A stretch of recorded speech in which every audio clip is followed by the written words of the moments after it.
Well, if you are single and you want to join, go ahead and click the request button and I will bring you on. Let me see if I can find somebody, because I think they said they definitely wanted to join tonight. And let's see if this works. Somebody said, what if you visit Cali frequently? Nope. You need to like literally live in the state. like that is your residence. Yes.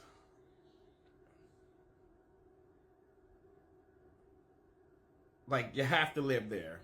Yeah.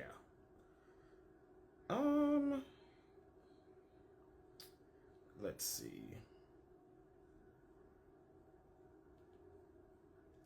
Yeah, so if you live in California, you can go ahead and yes, I work with men all over the country. All over the country. I'm just saying right now, if you live in California or New York City, then you can join the database free of charge. So just DM me, or you can go to my website and you can just click the survey. I'm right on the front homepage, and that's all you have to do. You don't have to do it. You don't have to email me. You don't have to DM me. You don't have to schedule an appointment. You just have to do that survey. So if you know some people in California or New York City, let them know.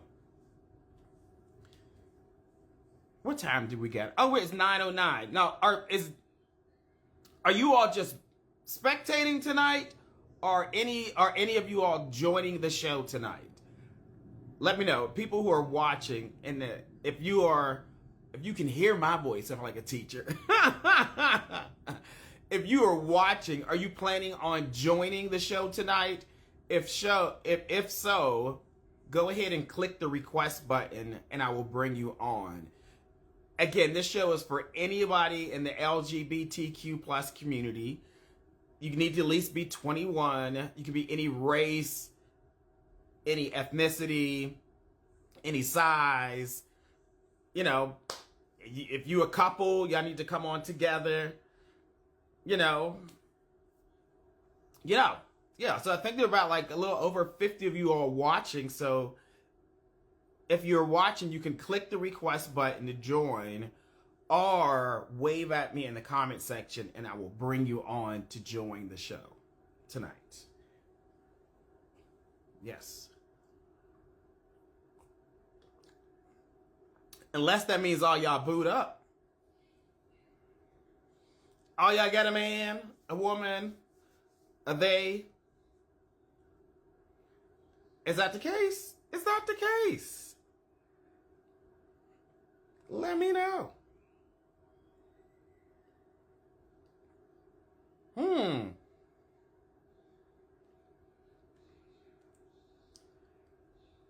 If somebody lives in California, actually, I do want to have an event probably like, I'm thinking about planning an event either in Oakland, probably Oakland, California soon. So if you know anybody who might have an event space, or if there's a lounge that's really cool, let me know. And then, yeah, I want to do something like soon. Yes.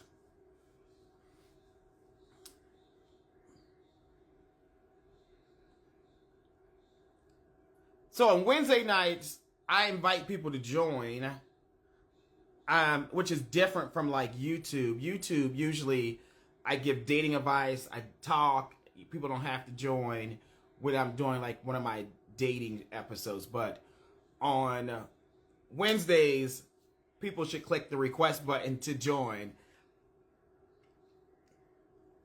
Well, let's get the show started. If you're single, click the request button. Again, come on with good lighting, good Wi-Fi, good energy. See if we can find you a boo or a bae. Maybe just a friend, on the show. We'll see if we can make that happen. Hello. Hello, hello. How you doing over there? Good and yourself? I'm doing pretty good. I'm suffering with allergies right now, so I'm pushing through. No, spring. I mean, is spring being around the corner, or do you have winter allergies? have year-round allergies. Uh, So it's never a break for me. Ever. Got you. Yes, yes. Tell me your name. John. John. Okay, John. Are you single, John? I'm single. How single are you, John? Very. Like, is anybody playing on your phone? Everyone's playing on my phone, but here we are. That's the problem. Y'all be lesbians been playing your phone. You would say, listen, are we doing this or are we not? Right. Yes, yes. Okay, have you watched the show before? I have. Okay, what do you think about it? I'm always intrigued by the people who come up here and share. I am not typically the kind of person who would do something like this, but we're in the season of switching things up. So I'm here. I'm queer. Let's get used to it. Yes, yes. Look, we're giving John a round of applause for stepping outside of his box and doing something different. I think that is the problem with most gay men who keep saying they can't find or even stay in a relationship. They want to do the same thing, go to the same gay bar club, same gay club. They're like, I mean, like they go to that same gay club looking for a man. And I'm like, he's not there. He's not there. You need to go somewhere else, do something different so you can literally get into a different circle of gay men. Correct. We about to push you outside your box, John. No. He's like, what? Okay. Jumping out the window. John, where do you live? Chicago currently. Okay, Chicago is nice. I like I love their downtown area, like with the river, I live downtown, for better for worse. But no, the river's beautiful. They're starting to dye it green for St. Patrick's Day. I'm going to avoid all that madness because, yeah, white drunk people, not my flavor. It sounds awesome to me. I might make a trip up there. Oh, someone asked what the hoodie says. It says "Rooted in Love." That's very simple. Okay. Listen, I'm down with white people being drunk for St. Patrick's Day. Listen. But away from me. And you said they dyed the river green, right? Mm-hmm. Chicago does not play. How long have you lived up there? It'll be 5 years in September. I'm a DC native. DC native. Okay. So, it's a change. It's definitely a change. Yeah. Okay. So, John, how old are you? 39 as of January. Okay. So, are you a Capricorn? Capricorn. Okay. So, you're last of your 30s. Yes. We're trying to enjoy it. What's your bucket? I know when I was in before I turned 40, I was like, there's something I have to do in my 30s before I turn 40. Do you have like a bucket list before you get to your 40s? No, I had a professional goal of making someone's 40 under 40 list, but we'll see if that ever happens between now and then. Okay. So you might have to do something real special or pay somebody or make a donation. Do a little politicking, do a little donating. We'll see. So you can show up in somebody's magazine, 40 under 40. Right. Just barely. Well, you know what? That if you make it, you make it. But that could be really good for your resume. Right. What industry do you work in? I work in community development. Oh, yeah. Yeah, we need to get you under 40 for community development. Yes. Yes. Okay. How tall are you and about how much do you weigh? 6 even, and I just had a physical for life insurance. So I'm 250, 254. The life insurance required you to do that? Yes. They sent a nurse out. They were like, we're not playing with these statistics. We need to get blood pressure cuff. We need to do a blood draw. I was just like, all right, what else do you need? Like, I can only have so many samples to give. I had to do all that for my life insurance. They just asked me to do a questionnaire and I just sent it off. And they're like, boom. I guess at a certain age, there you go. Yeah. They want all that. Yeah. Okay. Well, listen, he got a good policy, people. Not you trying to get me murdered, friend. I'm just saying, you need a man with a good policy. I'm thinking about the future. Look, you got to think about the future because if not, if your partner passes away, then you stuck with bills, expenses. instead of being responsible and say, well, you know what? It's only $50 a month. Let me just donate that. It's a good return on investment. Right. Yeah, yeah. We like responsible men. We try. Okay. So you did say you're a Capricorn, right?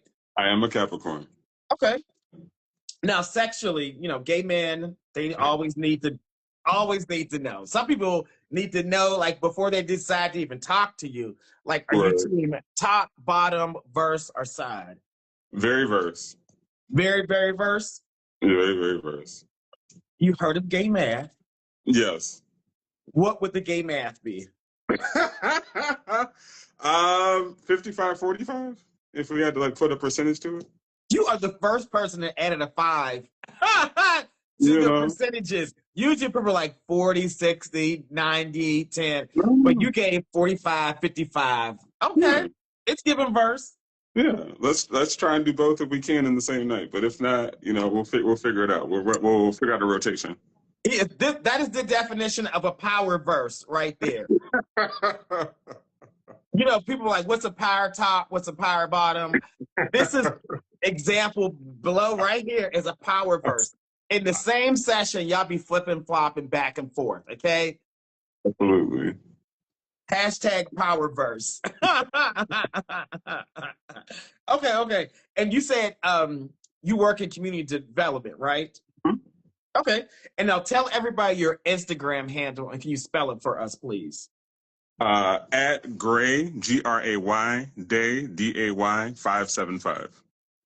One more time. At Gray, Day 575. Gray Day 575. Okay. All right, you all. This is John. John, you hot over there? I am hot because I turned my heat on and I turned my heat off.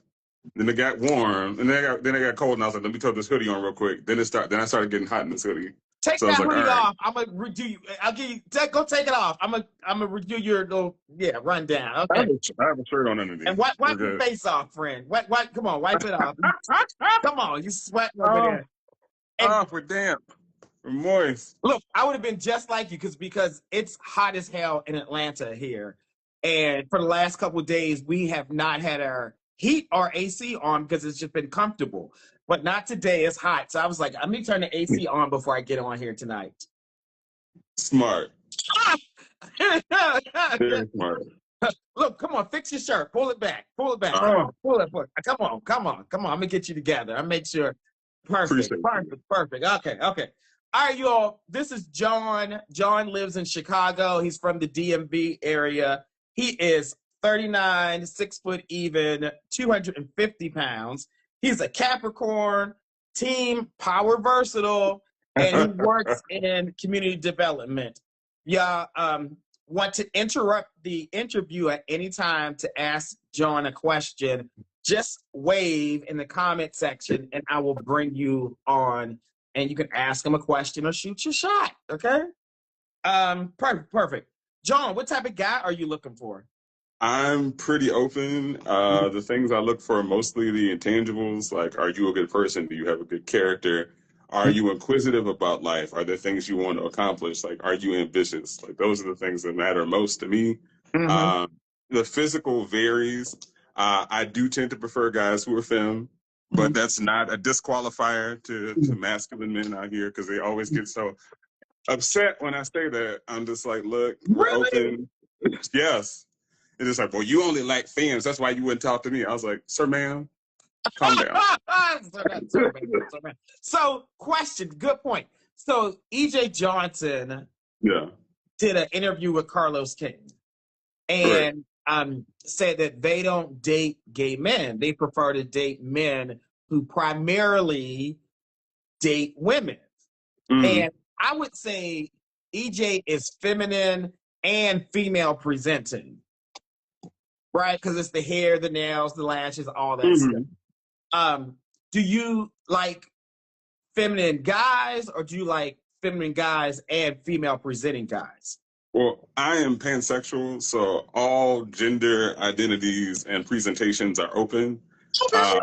all the doors of the church are open. As long as you're cute to me, that's what matters to me. I'm not gonna sit here and like check off boxes as to what's where. As long as it looks good to me, that's what I'm worried about. So beauty is in the eye of the beholder, which is you. And I heard like all these different values you want in addition to that. So it sounds like you're open to dating cisgender women, Yeah, trans I mean, women, the issue trans, with I you love like cisgender women. feminine. Cisgender women, no, cisgender women are great. Trans women are wonderful. Trans men are also great. The only issue with cisgender women is that a lot of them have a lot of biphobia and homophobia and transphobia. So sometimes it takes a while to get through some of that to get to the place where like, oh, we can date. So there's a Yeah. lot of vetting that has to happen sometimes with cis women. Yeah. So some women, they love dating bisexual men. Like, Yeah.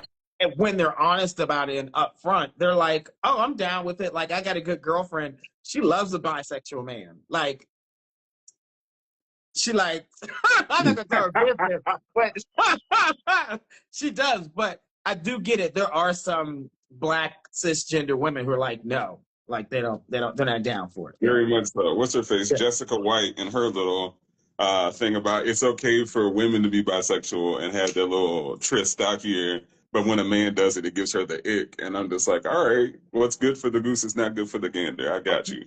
Right. It's the hypocrisy, and Right. you know it's hypocrisy while you're opening your mouth and saying that. Right. I know you kissed your girlfriend. I know y'all had a little lesbian moment in the club. But don't let the man do it because then it's a Right. problem. It's a problem. Right. Yeah. Right. Like make it make sense. Yeah. Okay, so you're pansexual. So, people, almost anybody get a chance. But it sounds like you may not prefer to date masculine gay men. It's not at the top of my priority list, but I'm also open. Like I've dated masculine guys before, I've dated femme guys before. Like I'm open. As long as you're okay with it, then I'm okay with it. Because sometimes folks do get a little, as we said before, they get a little in their feelings about not being the preference. And I think a lot of masculine guys aren't used to not being centered in these Yeah. conversations. So it's like, oh my God, someone who doesn't prefer me. I'm just like, yeah, you're not. Yeah. You too can face rejection. You too. Like, you can, sir. It's all right. You're gonna live. I promise you. You will not live. You will not die by the fact that I don't choose you. You will be okay. You'll be okay. There's somebody else who like that.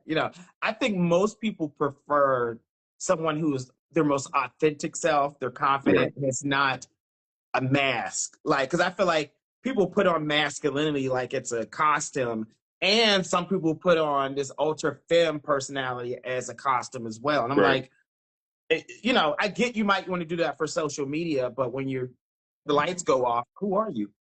Right. All of us have our armor, but like at the end of the day, when you take that shit off, like who are you? Like wipe your face.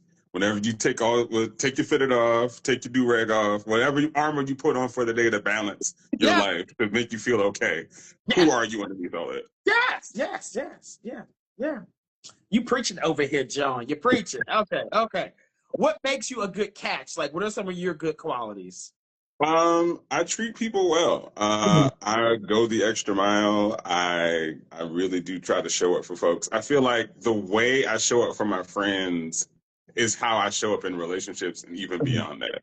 Like for me, being present is super important. One of the hardest things about my decision to move to Chicago was that I moved away from a lot of my friends, but I'm always back in DC now to make sure that I'm present for their things. So I am someone who always shows up. I listen to understand. I want to be a part of your life. I don't want to take over your life. I want you to have your own life and your own things. I just think that I'm pretty smart. I'm pretty emotionally intelligent too. I want to learn. I want to teach. I want someone I can grow with. And I feel like I have a lot to offer just in general. Like I had a lot of great experiences in the world and I want to share that with people. Okay. What's the longest relationship you've been in, John? Oh, I mean, I've never gone past a year with anyone. A year, really? Yeah. Because you said you're from DC. From DC. And you've been in Chicago for like what? You said 5 years? It'll be 5 in September. So I feel like DC is a great place to date. Chicago also it's a little bit more challenging in Chicago, but it's better than Jackson, Mississippi. It is. But I feel like what we suffer from is an abundance of options, and people aren't willing to commit beyond this moment. And sometimes that's what makes it so difficult. It's like, oh, there's so many great people. You're waiting for the next thing, the next thing, the next thing, instead of just like, oh, maybe this is actually something worth investing some time in. But I also spent a lot of that time not really being out and being sociable because I was a caregiver for both of my parents.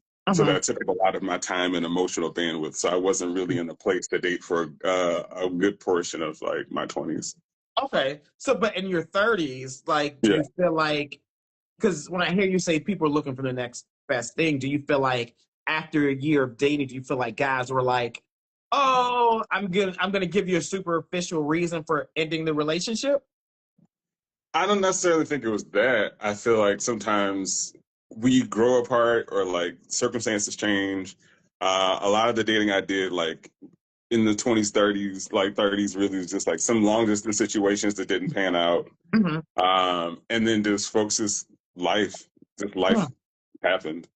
So folks had things going on that were beyond my control. One thing I'm very big on is reciprocity, and when I feel like you're not giving the same level of effort, I just check out. So Yeah. Do you feel like you get bored in relationships? no, unfortunately, I don't. No. I'm very like, let's do this. Like, let's really focus in and like work on what it is that we're doing. I don't get bored. If I feel like I'm getting bored, let's talk about it. Like, why am I bored? Why am I not stimulated in this situation? Let's at least have a conversation. The person I dated not too long ago, we had a real big conversation about reciprocity, and I felt like I was always initiating. And I was like, in order for our relationship to move to the next level, I need you to start initiating more. And they were like, oh, great. Okay, great. Got it. I'll do that. Started a little initiation, then that tailed off. And I said, all right, give it a little bit. Then we revisited the same conversation. I was like, hey, I'm still not seeing this. Like, what's going on? And then it just kind of like, oh, and I was like, yeah, we're not moving because you're not holding up your end of the bargain. I'm always happy to have a conversation if there's like a challenge or a hurdle or something that's stopping you from doing what it is that you need to do or that we need to do. Let's talk about it. But other than that, like, I don't have it if you don't have it. I love that because what it shows to me is that you are able to communicate what your needs are in a way that says, because I feel like you need to give your partner like a blueprint for how to love you, because they don't know you. You're a stranger. So if you say, hey, babe, this makes me feel special, this makes you feel love, and you tell them that, then you give them space and time to do it. And they still don't do that shit, you say it again, you give them space and time enough to do it, and they still don't do it. You say, you know what? I'm probably not the best match for you because so whether it's because you're not able or not capable or don't desire to do it, there's just a disconnect, and I can't fill that gap for you. I can't do it.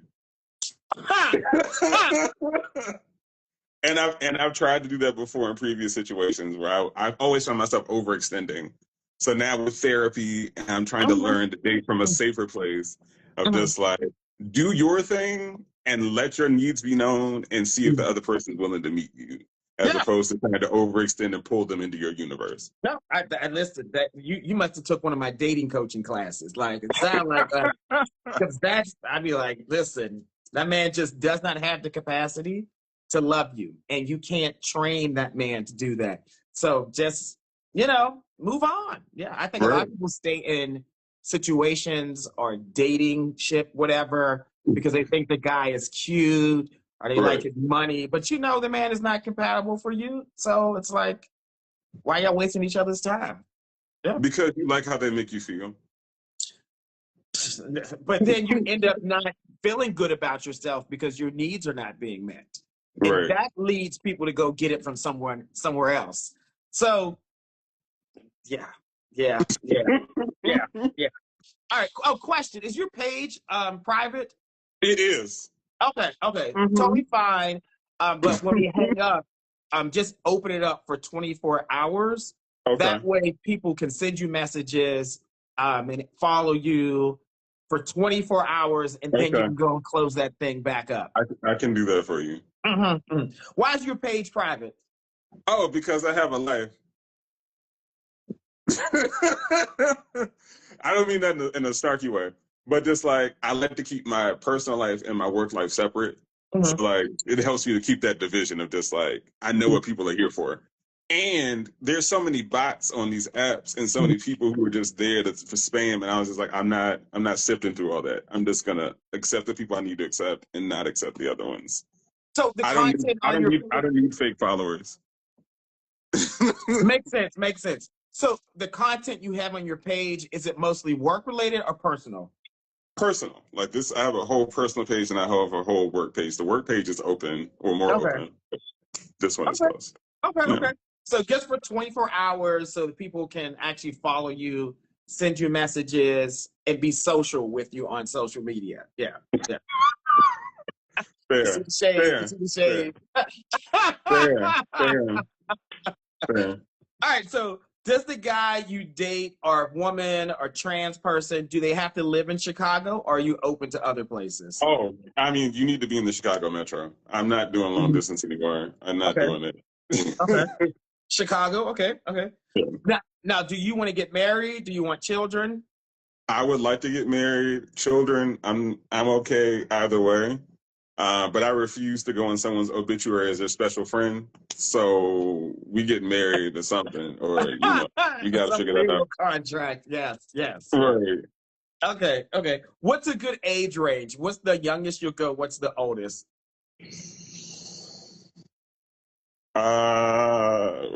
At 39, probably 29 to 50. 29 to 50. Okay. Tim, are you coming on to ask the question? I don't know if that's, I saw your request. I don't know. Wave in the comment section if you're coming on to ask John a question. If anybody wants to come on and ask John a question, wave, I'll bring you on. Okay. So 29 to 50. What Yeah, about body type? What do you like? pretty open. Okay. Most of the folks I've dated have been smaller than me. I'm actually down like 100 pounds over the course of the past year and a half.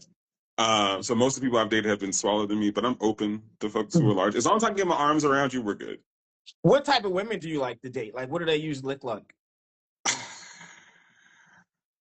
I don't know if there's a set type. I mean, all of them. Well, no, I have dated girls taller than me. Mhm. Um, yeah, I don't. Yeah, some are thick. Most of them have been thinner, but yeah, Okay. Okay. as long as they're pretty to me. Okay. Okay. Um, let's see. Hey, how y'all doing on tonight? Hey, Versus on Hello. pop. Hello. Hello. So, hi John, how are you doing? My name is Tim, a vet of good. the show. Uh, Hey, I was Tim. ta- I was You got calling Tim because on here coming to ask you a question. yeah, I have a question because but I've heard you say you're a power verse. If you don't mind me asking, what is that? You never heard of a power verse? Never, never. And I've well, waited. I've been sitting here since 8 o'clock Memphis time, and I was like, "What is well, that?" that label was thrust upon me by our exquisite host. But in this context, just the fact that I'm pretty versatile, like 55-45. Like I want to do both. If we can do both in the same session, great. But like both ends ideally should be pleased. I have dated strict bottoms and I have dated strict tops. I Uh, could, I could. life is easier for the strict bottoms in my life than the strict tops, but figure that out. Okay, and But I'm not trying to question, and I definitely won't be here long. I've been on watching since 8 o'clock, but no problem. I've heard somebody say that, but they use it in a different form. You're saying it this way. Lamont gave you a power verse. He always on his verse agenda, but What but what do you define as a power versatile?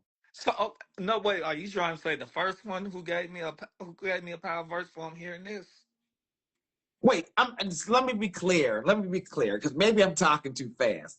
How do you define a power versatile person? I thought they were just versatile. They like it.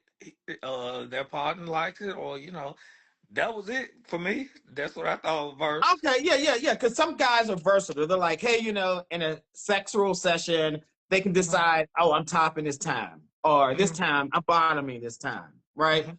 A power verse, they flip flop all night, back and forth. Like they go like Oh, boom, boom, boom, okay, boom, turnover, boom, okay. different positions. Like, See, no, oh, you you see, rode it. Oh, now it's That, my time to ride it. Oh, right. like, That's a okay. fun time. See, yeah, that's what I'm saying. See, Lamont, you gave me a different version because some of them just like, I may not feel like I'm a verse one. I may not feel like doing nothing tonight. And then now I'm getting mixed messages. This too much. See, it's too much. That's why I am a verse bottom or a significant bottom. That's too much going on right a there. significant Significant bottom. bottom. That is hilarious. I've never heard of that. A significant bottom. Uh, I've never heard that. No, I have used my penis, but I've never heard of that. Seriously. okay. A power verse. I've never heard. Not there's no disrespect towards you, John. Oh, You absolutely not. seem like an intelligent guy. It was great that you were a caregiver for your parents. That's good. Always take care of your parents. And Absolutely. I wish you the best of luck trying to find somebody on the Thank you. show Uh-huh. and don't accept no bull crap.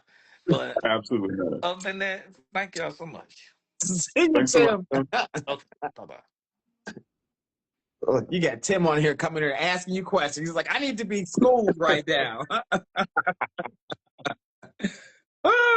Okay, Glad I could help. so you're open to different body types. What about Yeah. like race or ethnicity? What do you prefer? Mostly black and brown. If I were to date a white person, they have to be super culturally competent, Mm-hmm. enough to know why they're not invited to the cookout, without me having to explain the fact that you're not invited to the cookout. So yeah, mostly black, brown. Yeah, but I'm open. Okay. Now, Let's not close the door. say it again. I'm sorry. I said, let's not close the door. So so prefer black and brown, but open. But if they are somebody who's white, they have to be culturally, Very culturally competent. Yes. competent, understand our culture, how everything. You don't have to teach anybody anything. Yeah. Right. I mean, I don't mind teaching, but it's just like to the point. What I don't want is a wigger. Definitely don't want that. It's like you think you so down. You blacker Slow than down. me. You blacker than me. Right. But do not want that. But someone who just doesn't understand race dynamics, I don't need that either. So like somewhere in between, like I need you to have some cultural competency. Okay. What about monogamy, open relationships, agreements, poly? Where do you land with that? I am primarily monogamous. I am open to the idea of being open. I respect people who are poly. That's a lot of emotional management for me. That's a lot of people to deal with, and you're not dealing with them. You're dealing with your partner's partner and your partner's partner. And just like the bigger the polycule gets, the more it's just like, ooh, leave me out of that. Yeah, that's a lot. So you prefer monogamy, but could be open to open, just depending on the person. Yeah. Yeah. Okay. All right, people. If y'all have questions for John, use the question function or use the chat. Or if you want to come on and ask him a question, just wave at me in the comment section and I will bring you on. All right, let's see what questions they have for you. Oh, somebody did want to know earlier, do you have any siblings? I am one of four, but we all have different parent combinations. One of four. Okay, some Mhm. half siblings. Yeah. There you go. I Papa hate was to a use Rolling that term. Stone. But I, like, I do yeah, too, yeah. yeah. Let's see what questions that you have. Um, oh, good question. Who do you confide in? Who's your confidant? I have a close circle of friends that I confide in on a regular basis, and I'm very, very thankful for them. That was the hardest part about leaving. One of the hardest parts about leaving DC because most of them are there. Mm-hmm. So like we just talk and gab on the phone when we can and video call, and we like try to make sure that we make it to each other's things so that those things still stay a priority. But Okay. yeah, that was the hardest part about leaving, just leaving my core circle of friends. But I talk to them on a regular basis, and if I can't talk to them, I talk to the lady that I pay, my good old therapist, and we hash it out. Okay. We love that. Okay. Are other people having issues with Instagram? It look like some people got kicked out, had to come back on. Let me know. You know, Instagram is the ghetto. It just happens. Oh, what's the last book you've read? Someone wants to know.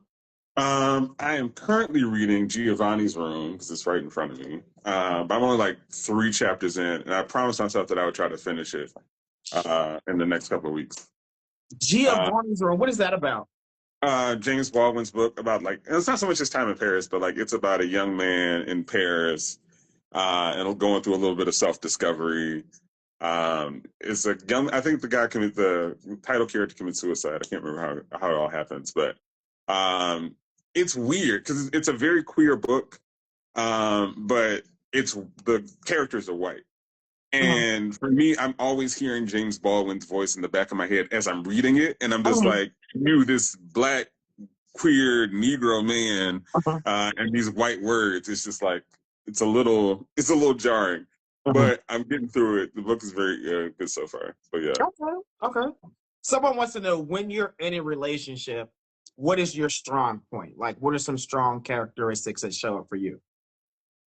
I'm try to always be there. I like to listen. I like to surprise my partner when I can by giving them, well, that's not giving, but like providing things that I know that they need or that could benefit them.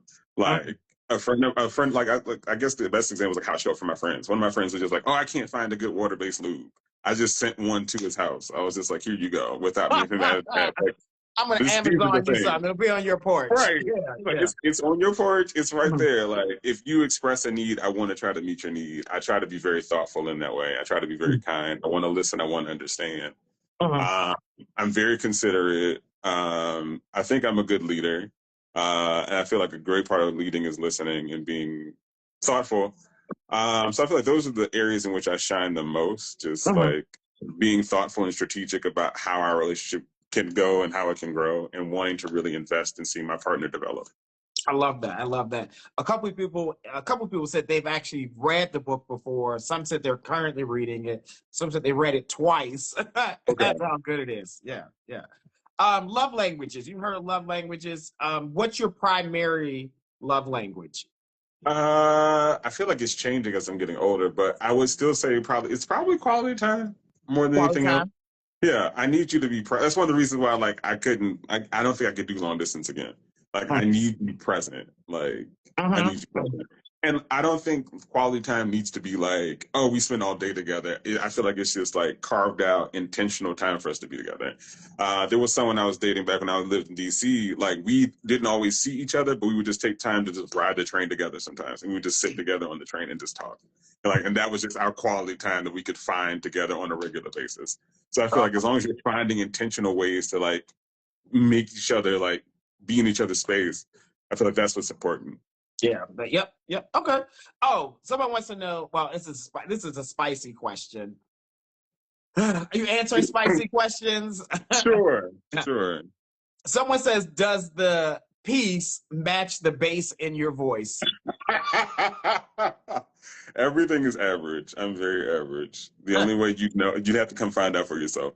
Well, people define average as different things. Like,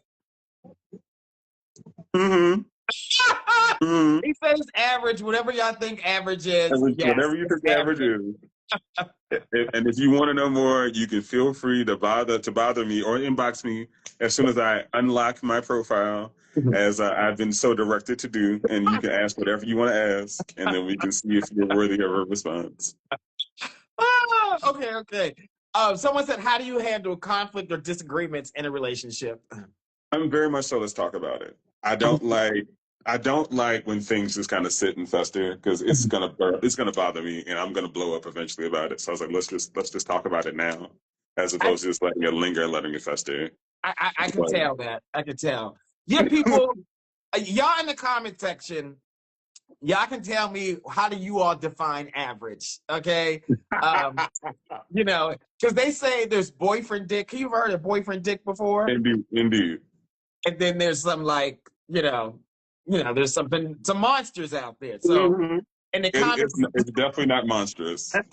Definitely not monstrous. It might be a monster to some people. It might be.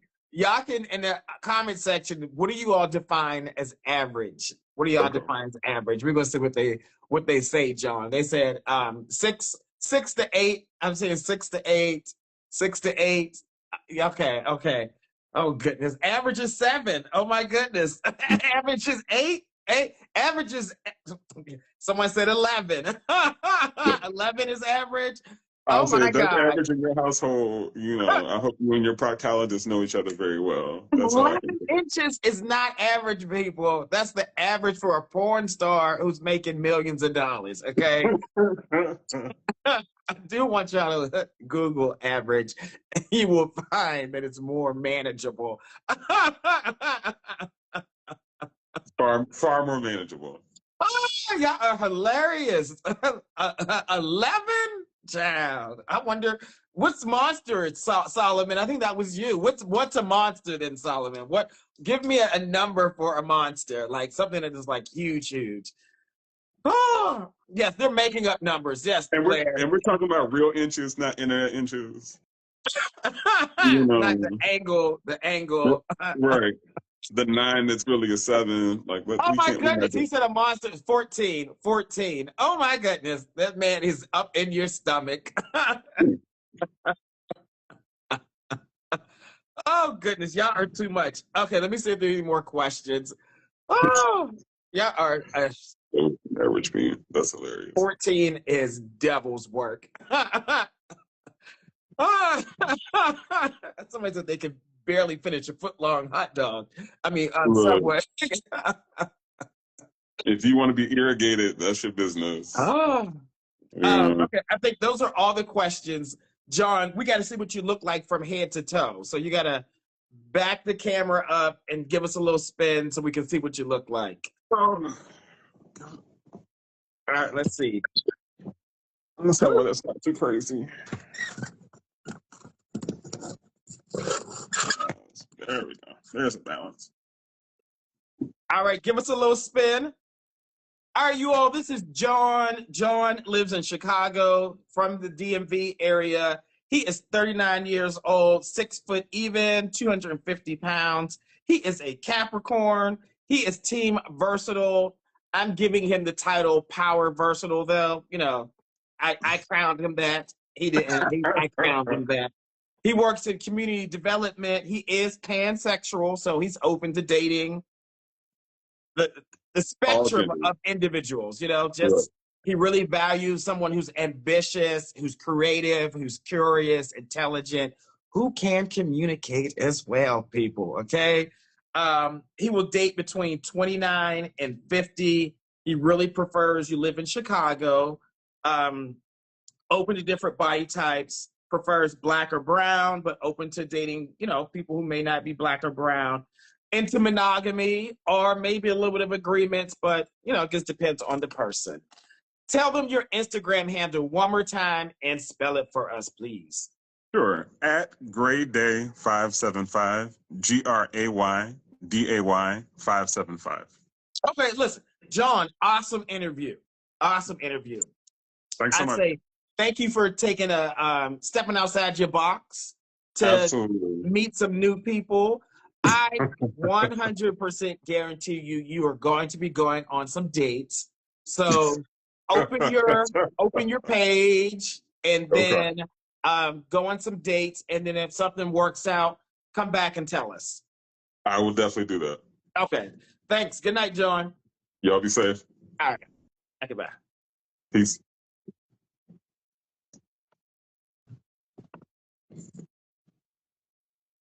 Okay. What y'all think? What y'all think of John? I want y'all to give me your feedback. Do y'all think John is dateable or not dateable? If you think he's dateable, put a 10, not put a 1, or anything in between. What do y'all think? What do y'all think? And y'all are crazy if y'all think 11 inches is average. I guess if 11 inches is average, oh my goodness. Okay,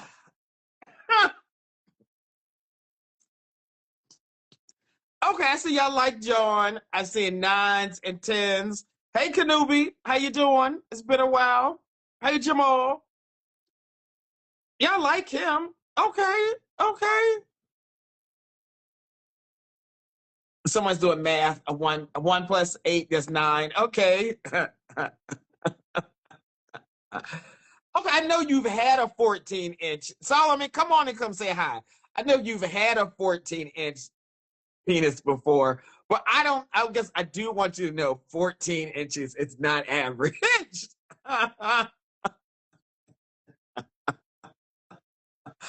Oh my goodness. If I saw a 14-incher, I wouldn't like, you will have to get somebody else to do it because I'm putting my clothes back on and walking out the door. No, no, no, no. What? No. I'm a little short guy. No.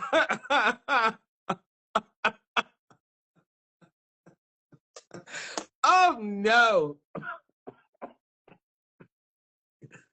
Mm-mm. Mm-mm.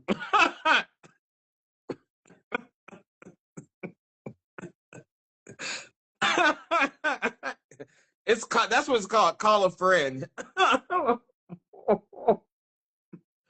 Oh my goodness, no.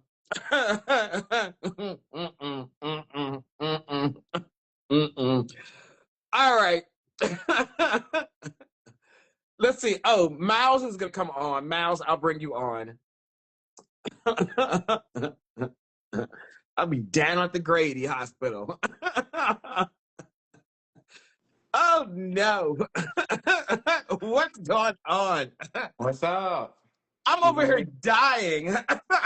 You're dying at 11 inches? 14 inches. Okay. 14. That's a lot. That's a lot of dick. And it might be nice to look at, but and I know some people have been able to take 14. That's what they prefer. That's not my story. I'll be like, get someone else to do it. Phone a friend. Miles, how you feeling tonight? I'm feeling good and nervous at the same time. No need to be nervous. I'm always nervous in these environments, right? But when I'm doing what I normally do from the day to day, I'm fine. But in these environments, I'm always nervous. Well, it's just the gays and some of the hags and some of the allies and the lesbians and the trans watching tonight. So you're amongst family. That's you. You're good. That's Yeah. cool. Yes. So your Miles is I don't think you're shooting your shot tonight though. Are you? I don't mind. After, Okay. Yeah. Right. Okay, so Miles is gonna come on and talk about a research study that he's doing. So I'll let him go ahead and describe it, and then we'll see if he'll shoot his shot afterwards. Okay, but I'm gonna let you take it over. Tell them a little bit about yourself, the study, and how they can sign up. Okay, cool. So what's up, Lamont Land? That's what I call y'all, Lamont Land. These are the shooters. These are the shooters. I don't know about the shooters. Everybody. These are the shooters. That's their name. I thought you was gonna let me take over. I lied. So either way, he's calling me Miles. That's what I go by here in Atlanta. But my real name is Christopher Collier.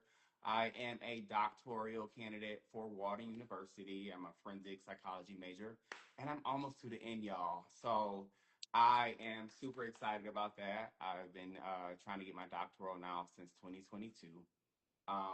And I'm doing a study, and I need us. I need y'all pretty much, right? So my research topic is the perception of gay Black males concerning cultural responsiveness of police officer use of force. That's a lot. That's a lot to say. Or like, what are you talking about? What does that mean? What that mean is to us, Black gay men between the ages of 30 and 45, how do you live? How have you lived or perceived police officer use of force in our community? Outside of Bulldogs, outside of CASA, at the Eagle, if you're housing, you have a domestic violence call. How have you interacted with law enforcement, right? So it can be positive, it can be negative. It's your experience. Over the years, I've done my research, and there's a lot of conversation and research out there in reference to Black people at large, Black women, Black heterosexual women, Black heterosexual men. You find it funny to believe there's no research out there that says how Black gay men in our community, how we've interacted with law enforcement. Wow. So this is your opportunity to hit me up and message me in my inbox and send me your email, and I'll send you my consent form and my flyer. To have a 30-minute to 45-minute conversation about your experience with police officers or law enforcement, sheriff, deputies, whatever, whoever you have encountered. That can be positive, it can be negative. It's your experience, it's your truth, it's your life, and it can be documented to share how we experience law enforcement and if there needs to be some change, whether there's positive change, if law enforcement is doing well or if they're not doing well. So message me in my inbox and let me know if you would love to be a part of the research. I am people that do participate with my research so that I can get my data. I am giving a $30 gift card to wherever you want to go. I'll even send Apple Pay if that works better with you. So yeah. I love that. How long are you recruiting people to actually do this survey? I'm recruiting people until I reach saturation. So saturation in my program is 8 to 10 people. So when I get 8 to 10 solid interviews, then I'll have saturation and I can go ahead and move on. Now, after I've concluded, I've done my research, I've done my final oral board, and I become Dr. Collier, then I can continue with my research and dive a little bit more into maybe instead of 30 to 45, I can do the younger, more Gen Zs and just millennials, and I can research. Maybe just people in metropolitan areas, maybe people just in the country, and how I can expand on it, dive deep more into it. Yeah, I think you'll easily get 8 to 10 people who have had positive or negative experiences with like law enforcement. I think I think they can do that. Yeah. So you want them to email you or send you a DM. I want them to send me a DM to my Instagram, which is Miles, MILES _ elite, ELITE. And then I will send you my consent form and my flyer, and you just have to respond back to my Water University email with I consent so that I can set up a Zoom with you or a Microsoft team meeting with you. All the information is confidential. Your name is not used in the research. You'll probably be participant 1, 2, 3, 4 until I get to 8 to 10. So your name will never be used. Legally, I do have to keep the recording and the transcript of the research for 5 years. And then after that, it is trash. It's deleted. The only time that I would have to share any information is if I'm like subpoenaed to court, but that's not, I highly doubt that happen. So. Okay. So if you are on Instagram right now and you want to send Chris a message, just click on the top. You'll see his profile, and then you can DM him directly. If you are watching on YouTube, because this will be recorded, I'll put his Instagram URL in the description and his email address so you can reach directly out to him. You do not have to reach out to me. You can reach out directly to Chris. That's why the information is listed there for you. I think Chris and I are. Can I say too? Yeah. I think a lot of times things happen in our community, it happens in the world, and we get outraged, rightfully so, right? You see police interactions with George Floyd or other Breonna Taylor, other situations, and you always say, "Well, what can I do?" It's easy to sit behind your phones and post things on social media, but research really helps because research from a doctoral candidate and from a researcher's perspective goes to your local congressmen, goes to your local governors, and they read this stuff. Believe it or not, I had a colleague of mine who is a police officer, Black female, who wrote about juvenile justice reform, and she was actually able to meet the governor of Georgia and to talk about how juvenile justice can be reformed in the state so that for our community and for the population at large can really do better. So do something besides posting on social media. You know, I can only speak to 8 to 10 people, but I appreciate your help. It's needed. And Chris and I are going to have a conversation about this probably one day next week, where we can kind of dive in more of it, like how it how actually our community interacts with law enforcement. Like, there is some overlap with dating. There are places we interact with law enforcement, and we'll flesh out that more and more. But so look for us to do like a brief conversation sometime next week. Yeah. That'd be dope. Okay. Anything else we're missing about what we need to know, Chris? No, just Okay. inbox me and I'll shoot you the information that you need. Okay. Now, are you shooting your shot tonight? Lamont, we did this once before. You did, and what was was drunk, It was though. years ago. It was years ago. I was drunk too, y'all. So if You y'all were? see the video, don't judge me. I drink Count Apple and I was 100% drunk. I'm sorry for anybody that offended. Okay, well, you don't appear to be intoxicated right now. No, I'm not. Okay. Sober mind, sober thoughts. Okay, well then let's have a conversation about your single and your dating life. Okay. Let's do it. Bet. All right, so Chris is in Atlanta. Where are you originally from? I'm originally from Buffalo, New York. I don't think I knew that. How long have you been in Atlanta? Off and on for 14 years. Oh yeah, so you're a local now. After 10 years, you're definitely a local. You're definitely a local. And how long have you been single? Since 2022. 2022? Yeah. You haven't been in anything that has been hey, we go together, we're committed. You said 2022. I've dated or dated exclusively, but I don't consider that me in a relationship. I'm either in a relationship or I'm not. Okay, so it's been about 4 years. Okay, yeah, not too bad. That's not too bad. Okay. And so dating in Atlanta 14 years. Give me one word that would describe dating in Atlanta. One word. It's amazing. I think it's a joy. You meet a lot of beautiful different guys from different places. All the guys I've ended up in a relationship are from somewhere else that ended up coming here. I've never really dated a guy from born and raised in Atlanta. Yeah. Listen, I concur with you. I think, especially people, if you're having an issue finding guys that are compatible for you in your city, Atlanta is a perfect city to find a guy. Perfect. It is the reason I say that is because no matter who you are, what type of person you are, there is a space in a community that supports you 100%. Somewhere around here. Somebody go want you, and they're gonna have a whole kickball league around people just like you. Exactly. I'm serious. Yeah. There's somebody for everybody. Yeah. So come to Atlanta. Yeah. How old are you, Chris? I'm 38. 38. How tall are you and about how much do you weigh? I'm 5'10", 210 pounds. 210. Okay. And the gay men want to know, are you team top, bottom, verse, or side? I'm verse. 100% verse. Like my Capricorn brother that just left. I'm also a Capricorn. So, Capricorn, are you a power verse? I enjoy power verse sessions. See, listen, tonight is power verse night, okay? That's what it is, okay? And y'all just educated me. I didn't know it was a name for that. It's always a name for something in the gay community. The gays love a label. They love a box to check. Yes, they do. They do. Okay. And you work in law enforcement. What area of law enforcement do you work in? I'm a detective. I do financial crimes. That's what I do Monday to Friday. But we also do homicides and things like that. I work for a smaller department, so we don't have major crimes, property crimes.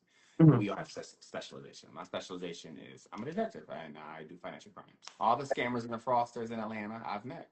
Yeah, Atlanta is known for scamming too, people. I know that. Don't leave your credit card around these people. Don't. Tell us your Instagram handle and spell it one more time. It's Miles, MILES _ elite, ELITE. All right, you all. This is Chris. I call him Miles because that's his. Miles. I mean, my government name is Christopher Collier for research purposes and for school. So we took that hat off. You can call me Miles. He goes by Miles. How'd you get that name? My middle name is Miles. Okay. How'd you decide to go by your middle name? My grandmother, who I love dearly, her last name is Miles, and that's my way. of Yeah, reaching yeah, to my brain. Yeah. yeah. And there are tons of Christophers out there. So Tons of Christophers, yeah. yes. So Miles, aka Chris, lives in Atlanta from upstate. You said Buffalo, New York? Buffalo, New York. Yep. He's lived in Atlanta. He's 38, 5'10", 210 pounds. He is team versatile. He works in law enforcement as a detective. Yeah. If you have questions for him at any time, wave and I'll bring you on, or use the question function or the chat, people. All right. All right. So Miles, tell us, what type of guy are you looking for tonight? I'm looking for a confident guy who enjoys spending time, who enjoys to explore, and who knows Mhm, who he is. I love an intellect.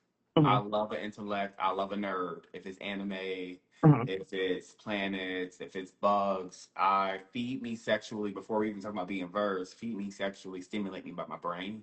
If you can't do that, we won't be able to go anywhere. I don't care if you're a bottom, a top, or a verse. So I love a guy that loves. I love to run. So if you go on my page, you'll see I run a lot. I did my first half marathon a few weekends ago. Oh, wow. Okay. That was fun. So Mhm, guy that likes to be outside, that likes to talk, dive mhm, deep, have tough conversations, mhm, and be upfront, direct. mhm, mhm. When you say tough conversations, like what are some types of topics you've had to have that are like tough conversations? What are your childhood traumas that led you to be the man you are today, and how does that show up, and how do I support you in those times? Mm-hmm. Because Yeah. none of us are perfect. I'm 38. I have childhood traumas that you're gonna see. You do as well. How Mhm. do we build and connect with one another to get through those times? You know. Yeah, yeah. That way your partner can support you whenever they see some of that stuff comes up and they're like, oh, I know what that's about. Because Right. sometimes you can look at your partner like, what is going on? But then you be like, oh, I remember. Okay, Yeah. so This motherfucker like, crazy. No, he not. He just having a right, time. right. Because and it could be beyond like childhood traumas. It could be like the anniversary of like somebody's death. Right. And Somebody's dead. Yeah.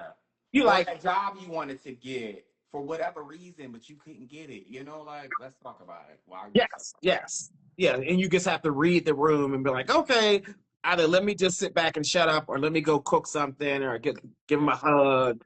Or, right? but like you have to know how to show up for your partner. But if you all aren't having deep conversations or intimate conversations, or I like to say vulnerable conversations, Yeah. then it's not going to happen because I think a lot of people can be intimate, but they can't be vulnerable. Correct. Can I cry on your shoulder after a tough day?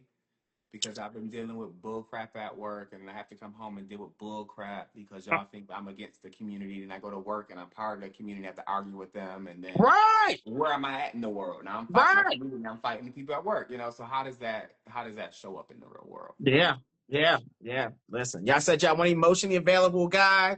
You got to be vulnerable. Yeah. Yeah.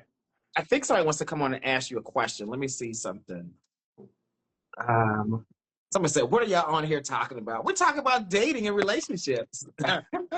What's going on, Solomon? What's Solomon, up, you man? were How the you guy in the doing? comments talking about 14 inches. Oh, yeah. You took Yeah. 14 inches? So let me say this, okay? Yes, it was 14 inches. I didn't believe it either.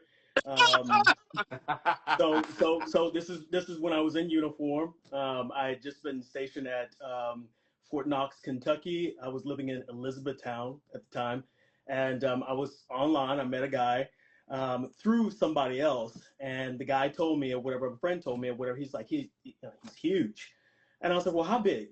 And he's like, real big. And so he's like, I'll link you up or whatever. So he came down, and he said, you have a ruler?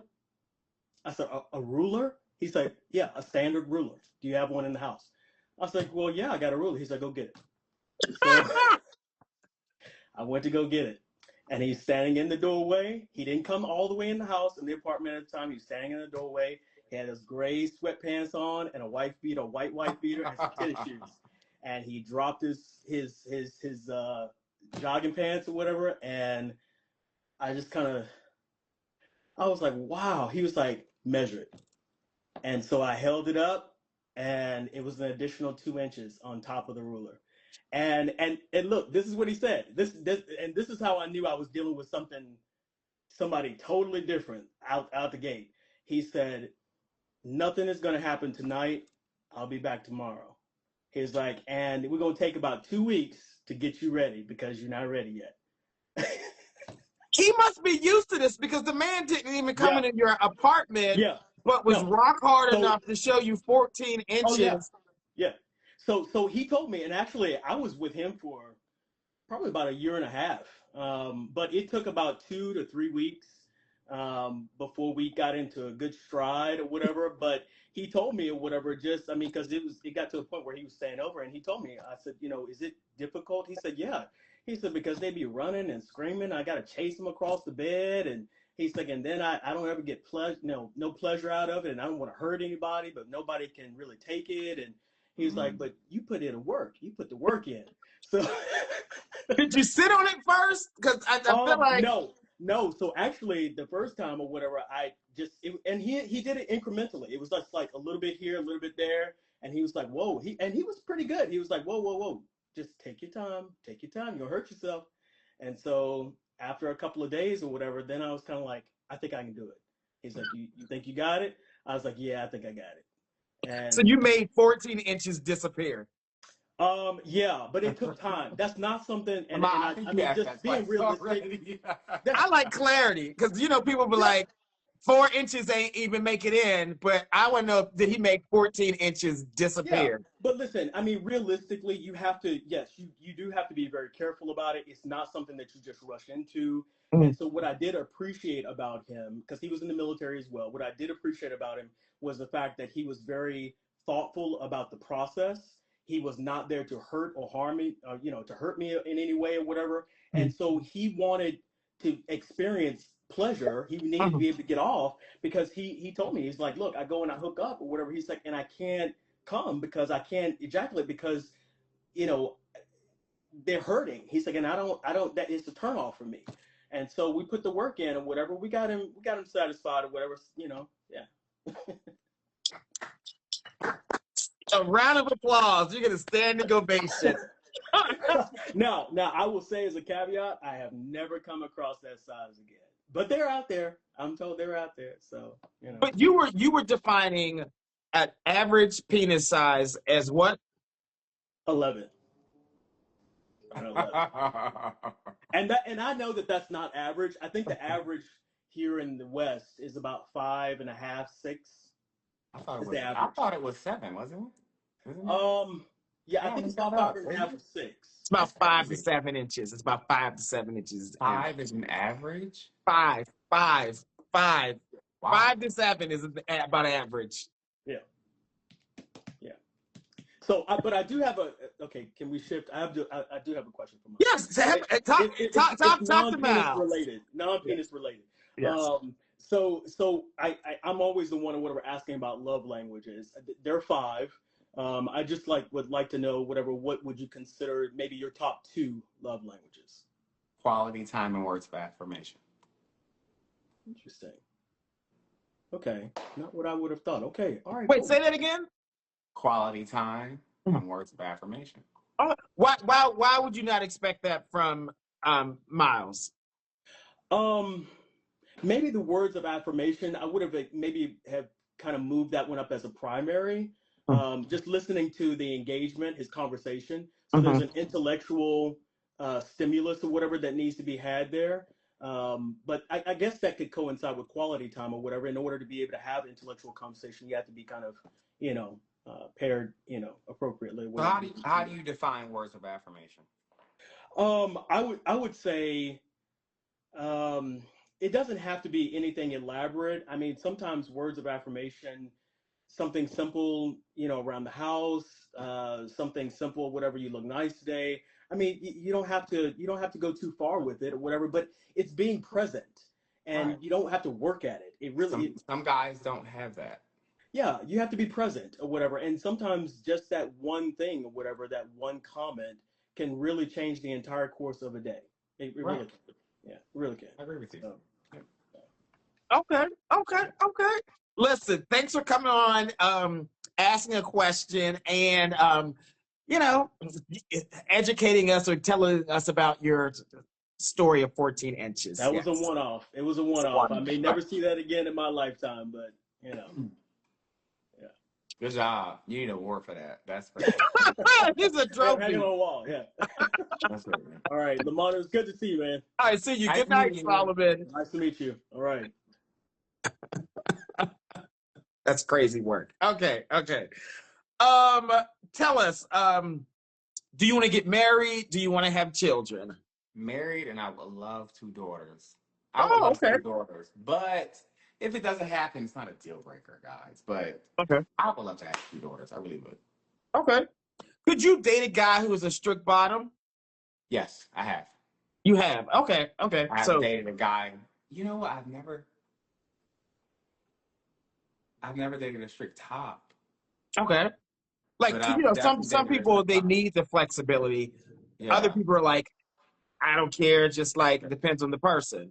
Now, I've dated guys that are top for like 3 years, and you know they flipped one time in the 3 years. If you call it a strict top, then it's a strict top. But I've never dated a full bottom that has actually used his penis. Okay. So, you know, maybe the bottoms might have a chance. Okay. What's a good age range you'll date? Like, what's the youngest? What's the oldest? Okay, I'm 38. I'm gonna go 30s to 45. 30 to 45? Yeah. Okay. Does the guy have to live in Atlanta? Yes. Okay, so definitely in Atlanta. Yes. Or be here a lot. I like quality time. I am a in my skin type of guy because I'm gonna be in your skin. I want to see you. I want to talk to you. I want to get to know you. And the reason for that is I don't spend a lot of time with my family. They're in New York, they're in Orlando, so I'm here by myself. So when it's somebody I'm intimate with, I really want to spend time with you. Okay. What's about, I'm sorry, what about body type? What do you like? I like athletic to dad bod. Is that a thing? Yeah, it is. Did I say that right? You know, Yeah. Athletic the dad bod, you know, yeah. Can you What go on a about hike with me? Can you go on a 5K run with me? Can you sit down and eat a whole piece of pizza with me? I mean, you know. Yeah. What about race or ethnicity? What do you prefer? Black and brown guys. Okay. Now, are you more into monogamy, open relationships, Monogamy. agreements, poly, monogamy? He's like, Lamont, don't even say the rest of those. All right. If y'all got questions for Miles, use the question function. Let's see. And then I think I see Taye and Malik. I see you all in the comments, in the queue.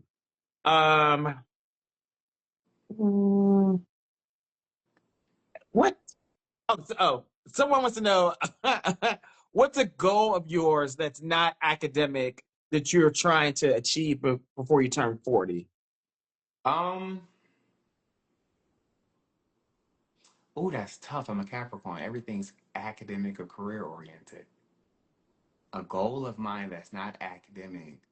And like, what's something personal that you might be trying to work towards before you turn 40? I can't think. We're gonna come back to that. Yeah, because like you said you ran a marathon. That's not, you know, academic or anything, but that was something you. That was just something I wanted to do. I jumped out of a plane recently. I'm gonna say jumping out of the plane again, but I want to do it in Hawaii and New York City. I did it in Vegas, but I want to do it in Hawaii and New York City. Okay. So this person, their name is, I think, Sean. Sean, say if you want to come on and ask him a question, you got to wave in the comment section, and I'll bring you on, or click the request button, and I'll bring you on if you want to ask him a question. That's that person. What's your ideal first date? My ideal first date would probably be a hike. I love a hike. I love a hike. Waterfall and a bottle of wine. Because I'm gonna ask 1,000 questions. My goal is to make you cry and make me cry and make us laugh. So you like hiking, moving around, thoughtful conversation. Slow. If you don't like, you know, cardio, you can walk extremely slow. I don't care as long as I'm spending time with you doing it. You know what I mean? So, yeah. All right. Okay. Let's see. So there are some more. What value do you bring in a relationship? I am extremely passionate. I'm extremely supportive.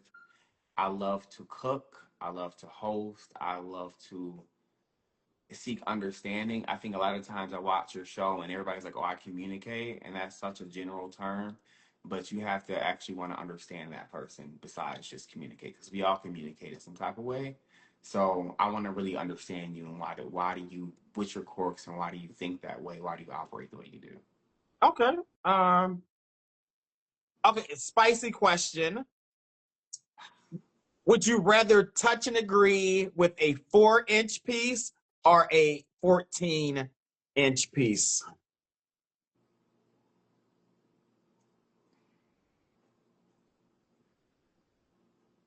What? Johnny, huh?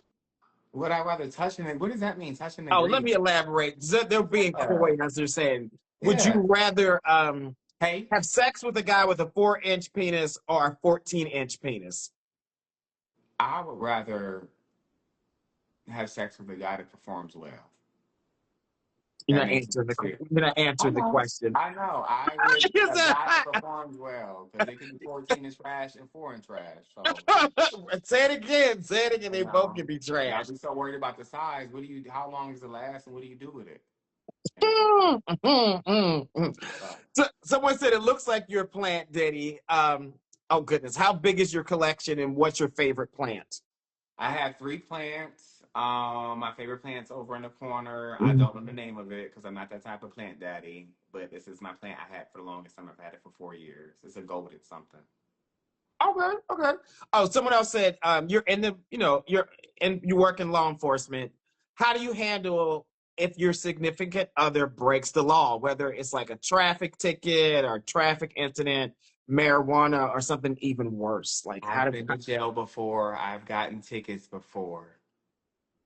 These are normal daily day occurrences with everybody in this world. Your president has 34 felonies. So I don't that doesn't and I love that that question came up because I see so many guys that get on your show just in our community that, oh, I'll never date a cop. And it's always either because they're breaking the law or they know somebody that's breaking the law. That's always, it's never, oh, I'll be so scared you're not gonna make it home. That's never the fucking concern. The concern is always I'm doing something crazy, or somebody that I know is doing something crazy. So There it is, people. There it is. Yeah, yeah. You answer one of the questions someone just put in the queue. They were wanting to know if your job impacts your dating it life. does. It does. Yeah. I've missed out some great guys. Well, I thought they were great guys that didn't want to date me because I'm a cop. You know, but that's my job. I can be fired tomorrow and be working at Pizza Hut. You know what I mean, or Walmart. So that's my job. That's my career field. I'm getting a doctoral. I might not be a cop forever. I won't. I enjoy my career. You know, I worked at Burger King as my first job. So you know, like my job doesn't define who I am as a person. Yeah, yeah. I love that. I love that. Okay, I think those are all the questions around dating for you. We gotta see what you look like from head to toe. You gotta turn around and spin so we can see what you look like. Perverts. They just want to, make sure you're not head fish. You know what head fish is? No. Where you just like, oh, he got a nice head and up, but the body is not what they expect. So back up a little bit more. I try to have this ready because I always judge people that never get this right when they're on your show. It's okay. We here. We good. We good. All right, you all. This is Miles. He lives in Atlanta. He is 38, 5'10", 210 pounds. He is team versatile, works in law enforcement as a detective. He's open to getting married, wants children, will date between 30 and 45. He prefers that you live in Atlanta, athletic build or dad bod, prefers black or brown, into monogamy, people. Tell them your Instagram handle one more time, It's please. Miles MILES underscore ELITE elite. All right, all right. Thanks for coming on. You all hit him up for the research study information. And if you're interested in going on a date with him, hit him up, but let him know what you doing in the inbox. All right. Thanks for coming on. Thank you for having me. All right. Have a good one. You too. Okay. All right, what y'all think of Miles? Y'all think he's dateable? You think he's not? Taye, wave at me if you're trying to come on next. Taye, wave at me in the comment section. If you think he's dateable, put a 10. If not, put a 1. What y'all think? What do y'all think? Is the man dateable? Jermaine, I see it. Slide in the DM, Jermaine. Go ahead. Go ahead. He gonna cuss me out.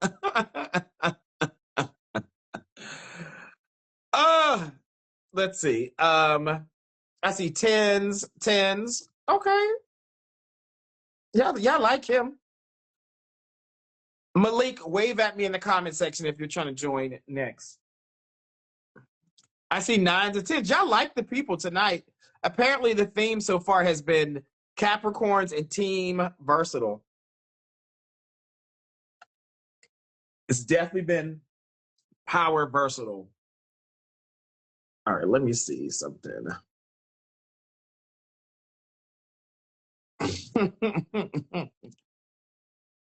Yeah, y'all like Miles. Yes. Hello. How you doing? Good. How are you? I'm doing good. I'm trying to make sure I get people in order of the queue. They click the request button. Are you shooting your shot tonight? Yeah, Oh, okay. definitely. Okay. First time doing this. Is it your first time being on a dating show? Yep, Okay. Are you single? I am. Okay. What is your name? Tay. Taye. Yeah. Like Tae? Mm-hmm. Is that short for something? It's short for Taif. Or say it again? Taif. Type. Okay. Where do you live, Taye? I'm in Columbus, Ohio, but thinking about moving to Atlanta, actually. Okay, Columbus, Ohio. How long have you been up there? About 4 years. I used to live in New York City before then. Okay. Some people like Columbus, Ohio. They like it up there. It's a nice city. There's a lot of things to do. The food scene is good. But from a dating perspective, I'm into brown and black folks, and Ohio is very white. Oh, and you said it's what? Very white. Okay. What race are you? What? I'm Arab. Okay. So what box would you check if they made you on the U.S. citizen like census? What would you check?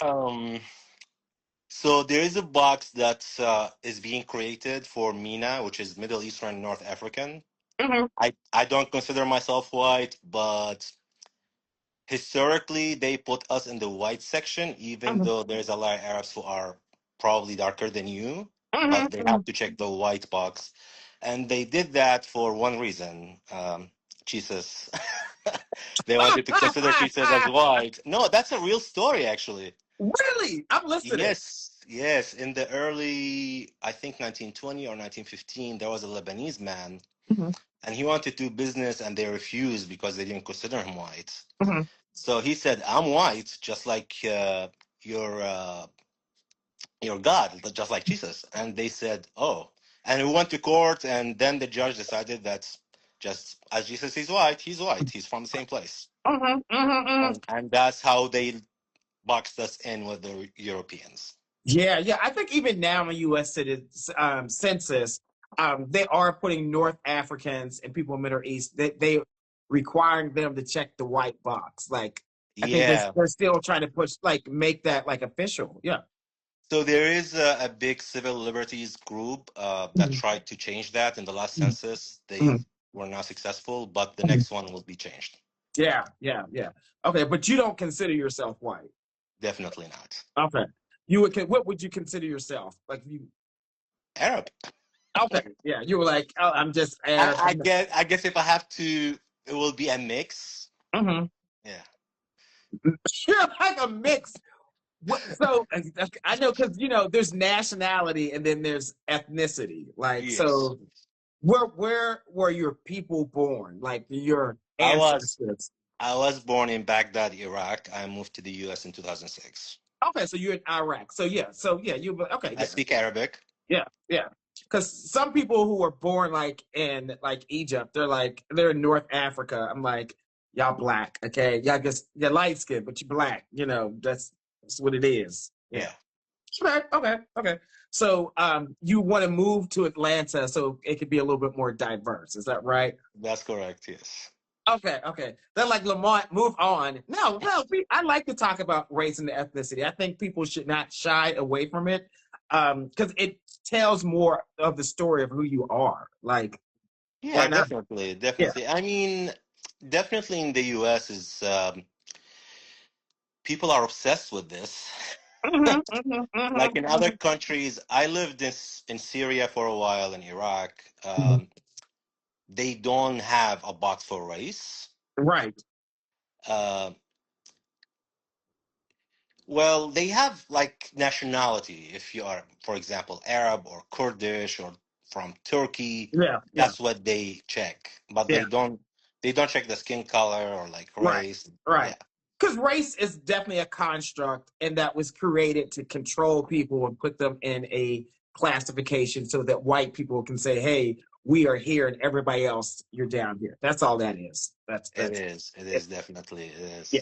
Yeah. Historically, that's what it's about. So I always like to say, like, where are you from? Like, that tells more of a story of your culture and your norms. Yeah, definitely. And as an immigrant, I always, when I moved to this country, I didn't know about the Black struggle. Mm-hmm, I mm-hmm, had to discover all of that by myself, educate mm-hmm, myself, mm-hmm, because the media that we used to consume overseas, it's comes from a white lens perspective, mm-hmm, mm-hmm, and it shows people of other minorities here in the U.S. in a different lens than mm-hmm, what the reality is. mm-hmm, mm-hmm. So definitely when I came in, like I was having a different stereotype about the communities here. Then I had to engage, educate myself, and I was 180.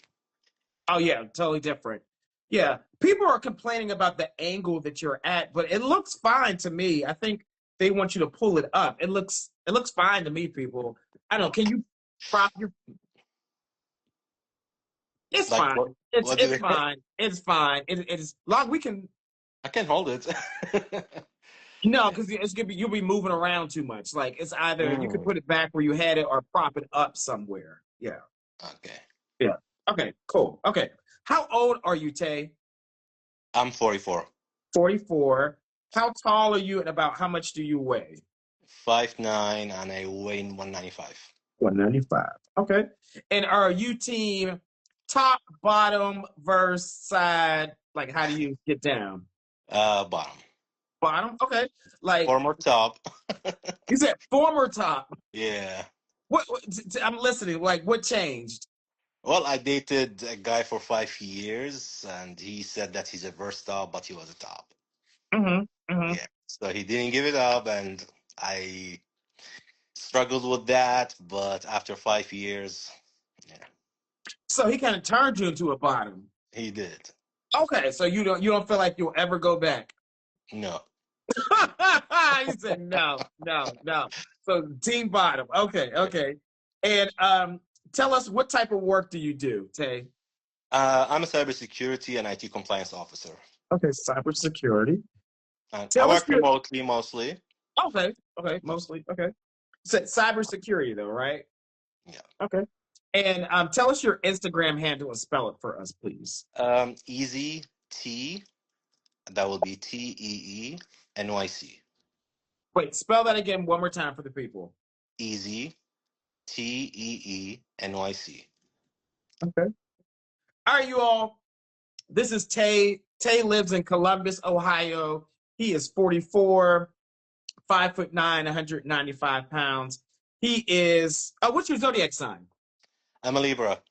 He's a Libra, team bottom, and he works in cybersecurity. If you have questions for Tay, use the question function or wave at him, and you can come on at any time. Tay, what are some qualities that you want in a guy? I value honesty and loyalty a lot. Mm-hmm. Unfortunately, the dating scene, I've been single for a year and a half, and Mm-hmm. it changed a lot since the last time I was single. Mm-hmm. So I'm trying to find my place in there. But yeah, like honesty, someone who is accomplished, stable, balanced. balance with everything, when emotions, body type, everything. Okay. And I heard you say you've been single for a year and a half. Yes, sir. And then were you in that relationship for 5 years? That's correct. Okay. Were you married or engaged? Engaged. Engaged. Okay, that's nice. Why do you think it didn't work out? Um, Lying. He was talking to a few guys behind my back. Ah, that's unfortunate. Now, were you in a monogamous relationship? That's correct. So you thought you were in one, but he was Yeah, doing other exactly. stuff. Yeah. Like consistently, like repeatedly? Yeah, I caught him the first time, and then a few months later, happened again, and Mhm. it was 3 times. Okay, okay. So I always wonder, or I ask people these questions because there are some people who just can't be monogamous. Like they just that's who they are. And there are other Yeah. people. There are other people. They're natural. Like no, once I find a guy or a person, I'm locked in. I'm good. Um, but I just wonder, like, if he was like, "Hey, Tay, would you consider being in a flexible, open relationship?" What would you say? So when I first start dating someone, I Mhm, have this conversation with the person. mhm, I was like, I want monogamy, but if you find yourself that you can't do it anymore, mhm. don't do anything. Come and we can have a conversation. If Okay. if we are both at the same place, then maybe we can have an open relationship with some defined terms. Mhm, I just mhm. don't want to be the fool, Yes, if yes. it makes sense. Right, right. It's like, hey, and I love that about healthy relationships. And that is everything should be on the table to have a conversation. Like Exactly. it doesn't mean I'm down for it, but I need you at least to be like, hey, this is what my mindset is so that I can make a decision and say, no, go or maybe, right? Yeah. So you feel like he just really couldn't be honest with you. Yeah, he couldn't. He couldn't. And yeah, I dated someone over the summer for 3 months, and it was the Mhm. same story. Like, he was talking to a few guys, and he wanted monogamous dating since the first 2 weeks. Oh, really? Yeah, and yeah, I guess people can't be honest these days, so it's really hard. So from 2 weeks of dating, he wanted to be exclusive, and then he still cheated. Yeah, he was definitely talking to a few guys that he called friends, but they were not really friends. So that's someone who wants to control you, like someone who, like they say, they Mhm. want their cake and eat it too. Like they want to do what they want to do and not allow you to do anything. And so it's like Yeah. you want to live That's in exactly where it was. a world of delusion and confusion. Yeah, that's exactly where it was. Yeah, yeah. Okay, so have you had some positive dating experiences? Um, yeah, a few years ago, before the guy I was with for 5 years, I was with Mhm, a guy for three. mhm, I was mhm. also engaged. Who is proposing? You or them, Tay? Them, So you had two rings. 2 rings. So I guess there's something. You got some magic dust on you. You got two men that proposed to you. Yeah. Do you feel like they both were similar? No. So the first one that proposed to me was Mexican. Mhm, He's married now to a guy. It didn't work out because his mom didn't like me, and mhm. Yeah. there was some issues with that. I didn't speak Spanish, and Mhm, once I had learned Spanish, um, mhm. I found out what she was talking to me about me in front of me So when you I can was. hear her talking shit about you, and you're like, "Ma'am, I, I, I can, I can Yeah. hear. I understand that." Yeah. So I tried to fix it. I tried to make it work, but like sometimes there is no way around it, especially Yeah. when the son was very attached to his mom, even though he says he wasn't. Hmm. So I removed myself from the equation because Yeah. it was not going anywhere. But yeah, back then I was a versatile when I dated them. And then the other guy you were with for 5 years to get the second ring from, what was he like? He's from Yemen. Okay. He's a shorty. Mm-hmm. Yeah, bearded. I'm into masculine men, beards. Yeah. Yeah, I mean, it was 5 years. It wasn't bad. It was good for the most part until the lying started, and I don't know. Yeah. Okay. Well, there's some quality men on here who are really cool. We're gonna make sure they take you out some good dates who are not liars. So, people, Taye values honesty and transparency, and there's a difference between being honest and transparent. Okay, you need to have both. Okay, so that things can work out. Now, tell me, what are some of your good qualities, Taye? I'm honest and transparent Mm-hmm. myself. When I meet someone, I will let them know exactly what's going on in my life. I'm not gonna try to hide anything. Definitely, a good communicator. I don't sugarcoat things. I'm straight shooter. Okay. Very cultured. I have 2 masters and a bachelor. World traveler. I've been to 15 countries so far. And I love to go to the gym, lift weights at least 5 times a week. Love video games, anime, movies, sci-fi. Plants daddy. I have a lot of plants. Okay. I love to walk. Definitely, my love languages is words of affirmation and quality time. Okay. Yeah, Okay. physical touch too. Okay. What's a good age range that you will date? Like, what's the youngest? What's the oldest? Well, I will say 30 to 51. 30 to 51. Okay. Do you want to get married or have children? Definitely want to get married, Mhm. open to children, but Okay. not a must. Yeah, That of us. Where do you prefer that the guy lives? it doesn't matter. I'm open. Okay. So, because you said you work remote, right? Yeah. Okay. What about body type? What do you like? I like guys on the thicker side and taller. So thicker and taller. Okay. And what about race or ethnicity? What do you prefer? Uh, I would say brown and black. So anything Mhm. my color or darker. Okay. Brown and black. What about monogamy, open relationships, agreements, poly? Where are you at with it right now? I'm open, but I prefer monogamy. Okay. So prefer monogamy, but might be open. Yeah. Yeah, As long as you got to talk about it. You don't want to be the exactly. Yeah. only one in the monogamous relationship. Yeah. Yeah. All right. If y'all got questions for Taye, use the question function or use the chat function. Or you can wave and come on and ask him a question. Let's see. Oh my goodness. We're gonna start out, I guess. Are you open to relocating to date somebody? Yes. Okay, so you okay. Spicy question. Are you answering spicy questions? Sure. I guess are you cut or uncut? And do you have hairy cakes? I'm hairy all over. Mm-hmm. I'm cut and prefer cut also. Okay.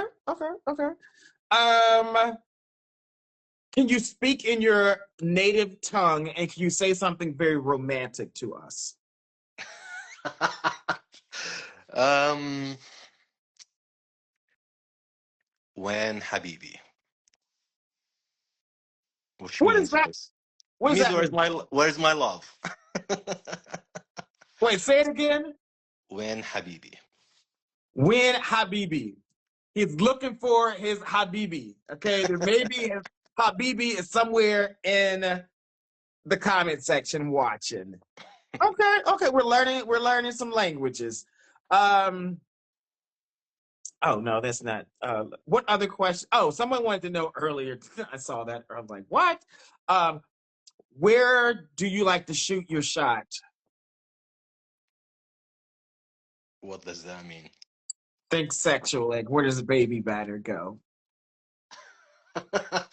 On the chest. I'll Okay. leave the rest to your imagination.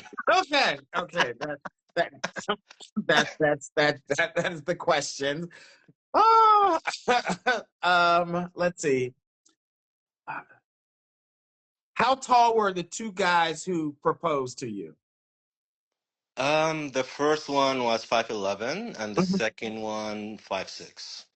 Okay, 5'11" and 5'6". That's a big difference. Okay. And let's see.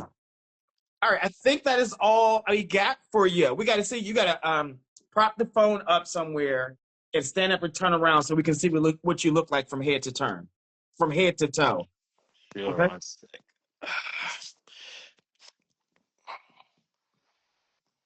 Just back up a little bit. Give us a little spin. All right, you all. This is Taye. Taye lives in Columbus, Ohio. He is 44, 5'9", 195 pounds. He is a Libra. He's Arabic. He is team bottom, works in cybersecurity, is open to getting married. Children, he's open to for that again. He will date between 31 to 51. You can live in any city because he does work remote. He likes thick or taller guys, into black or brown guys, and he's into monogamy, people. Tell us your Instagram handle one more time and spell it for us. Yes, EZTTEENYC. All right, so listen, awesome interview. Go on some dates with some of the guys and come back and give us an update, okay? Okay? Absolutely. Thank you so much. All right, thanks for coming on the show tonight. Okay, bye. Okay, y'all giving good interviews tonight. T Marsh 1906. We are only on Instagram right now, so I don't see any questions on YouTube right now because we're only on Instagram. If you have questions for the person, use the little circle that has the question mark there or put it in the chat. We're not on YouTube. Yeah. And then Malik, I got you next. I see you. If y'all think he's dateable, put a 10. If not, put a 1 or something in between. What y'all think?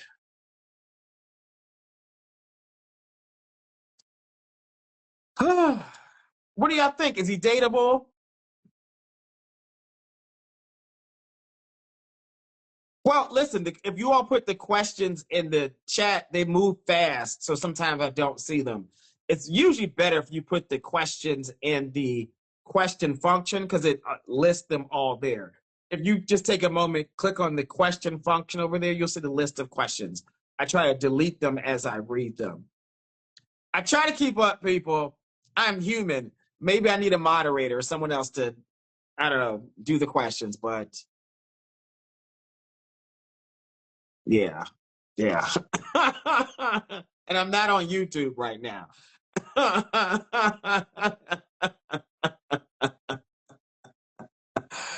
Oh! No, I didn't. I read all the questions that were in there. All right, let me see. Let me go to Malik. Let's see. Yes, Instagram has the question function. It is right next to the little camera for you all, and it has a question symbol there, right there. How you doing, Malik? How are you? I am doing awesome. Thanks for joining the show tonight. Definitely. I just want to say before we start that before there was Pop the Balloon, I came to an event of yours at what is it, the Red Line in LA. Oh, downtown Los Yeah, Angeles? downtown Yes, Los yes. Angeles. I Yeah. live right across the street, so I walked over and I just saw you like in there. Me and Armand came in. I don't know if you know Armand, but he came up and spoke to you. Oh, Um, yeah. yeah, but we came in and I just want to say like I want to give you your flowers. You're doing it. Before there was Pop the Balloon, that was you. It So was shoot the shot. Shoot your shot. Well, I have very, very mixed views about Pop the Balloon. Like, yeah. I think it's highly entertaining. Like, there are like 1,000, literally 1,000 versions of that show. I don't know, but I think the successful ones is when they are dogging people and like, And that's not really the vibe. It's like no one's connecting in that moment, you know, especially in the gay space because we love to be shady. I So mean, it brings the claws out. Like it be like, oh, I don't like you because you light skin, and I don't like yeah, light skin. I'll be like, yeah, one of your eyes is crooked. I don't like the way you breathe. And it's like, damn. Like I think those are the most successful episodes. They're cringy. People love it. You laugh, you cackle, but no one's connecting. Like, Yeah, and that's you what know. I appreciate about this space because I've been watching for a while. I've been a little bit like apprehensive about coming out because I was working in a certain area, and so my life was a little bit sectioned off. But now I'm outside, so Okay. Look, welcome outside, Malik. yeah, Welcome I'm like, outside. it's Yes. cold out here. They've been waiting for you. But you know, for this show, what I love about it is that one, it builds I've learned it's a community of people who faithfully watch the show, who actually hang out with each other when they go in different cities. Also, people actually go on dates. They'll send me DMs later, like years later. They're like, "Oh, we're still dating. We're traveling, whatnot." And I'm like, "Damn, I didn't even know y'all met. And y'all met in the comment section." Like, Yeah, I mean, when I came in, I popped in on your show. It was like a live show, and when I popped in, I was actually with someone who I was working with, like as a client. He brought his boyfriend, I brought my boyfriend, and we just came casually just to get drinks. We're like, oh, there's a dating show going on right now. So I put that in my little back pocket, and I said, listen, boy, when you're done, because we were already on that house. So when you're done, I'm hitting up Lamont. like we're still here. We're still Yeah. here. Yes. Yes. So Malik, how long have you been single? So I've been single for like a year and a half. By the way, it's Malik. Oh, Doesn't Malik. matter. It's Malik. But Malik. yeah. Okay. But I've been single for a year and a half now, and it's been difficult. I've just been seeing what's available and how guys are responding, and because I've been in relationships for most of my gay experience. Ah. So I haven't really tried the streets too much, but now I'm seeing what it's given, and I'm like, I want to go inside. I'm a house cat. Oh, well, where do you live, Malik? So I live in LA. I live in LA, but I'm here in New York right now. I'm from New York originally, so So from New York, but live in Los Angeles. And I heard you said it's difficult. Like, what is difficult? You know, because every city has their own thing. What do you yeah. think Los So Angeles can is? I turn the camera back to you? Can I ask you this? Like, because you mentioned Atlanta's a really great place to date, but what do you think about LA as far as dating? Similar to Atlanta, everyone's in the industry, Yeah, and I think people date and for Los Angeles, they date for connection, yeah, and that's like what I professional find. connection. Like, Yeah, can you help me in my career to get yeah, X to this place, and not um, who are you genuinely? Like, I don't yeah. want you to offer me anything financially or professionally or socially. I guess want to connect with you one on one. Exactly. And you know what, I 100% agree with you. And I think that's been a lot of my issue in Mm-hmm. LA. Mm-hmm. I realized my social currency was, me working at a record label or me dealing with artists or blah, blah, blah. And so that was my social currency that I didn't realize. And I'm thinking, maybe I'm just a good person and blah, blah, blah. And, lo and behold, people are reaching out to me in a certain way just because they need that look. And it's like, you're Yeah, not providing me anything. You're just here to date. they want to know if you can put them on. Yeah. Can you connect them with somebody else? And that's why you see a lot of Black gay men who work in like the music industry or acting industry. They end up dating white men because they have access to some of the places that they want to go. And I Yeah. see a lot of people get angry over that. And I'm like, that's Los Angeles. Yeah. That's how they date. Unless you are a doctor, a social worker, or a lawyer, you don't care about like that type of industry. Yeah. Yeah, and that's typically why I've been trying to date like 40 plus, Hmm. because I Hmm. feel like you've done that, you've been in the scene, and you've gotten what you've gotten out of it, and you realize that there's not much Hmm. substance there, and then now you're ready to settle down. Yeah. And so I find myself a lot of times in those positions, and not even able to date people that can understand my taste in music, or like I'm like, oh, I like this Nicki song. What do you think about it? And they're like, Not relating. Like maybe Well, Nikki's not the best Nikki's example on right now. timeout right now until we figure Yeah, out like what's going on with her. She on yeah. Okay, timeout. never mind. But you get what I. Yes, Cardi. Cardi. I didn't say that, guys. I didn't say that. You ever see that movie Get Out? Oh my god, yeah. Nikki's going through that phase right now. Yeah, very much. Yes. Pray for her. Thoughts and prayers for her. Yeah, Okay. blessed the queen. All right. So Malik, you're in Los Angeles. How old are you? I'm 30. 30. Okay. How I'm 30. tall are you and about how much do you weigh? I'm 5'10", like 160. 160. Okay. What's your zodiac sign? I'm a Gemini. Gemini in the house. Okay. What month Gemini are you? Because people feel like there's a difference. May, because the June ones be crazy. Like you got Kanye and Donald Trump on that side. Like I'm giving Tupac, I'm giving Angelina Jolie, I'm giving like, I'm giving like Okay. 3 personalities, not 6. So Okay. So a May Gemini, and are you more team top, bottom, verse, or side? I'm very, very versed, and the percentage kind of fluctuates depending on the scenario. Mhm.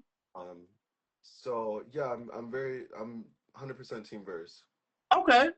So you want to do the gay math for the last 12 months? Okay, well, so the gay math is I would prefer to be top, but I do need you to throw bottoms. You gotta throw some dick. Like it's bitch, you gotta throw some dick. What is it?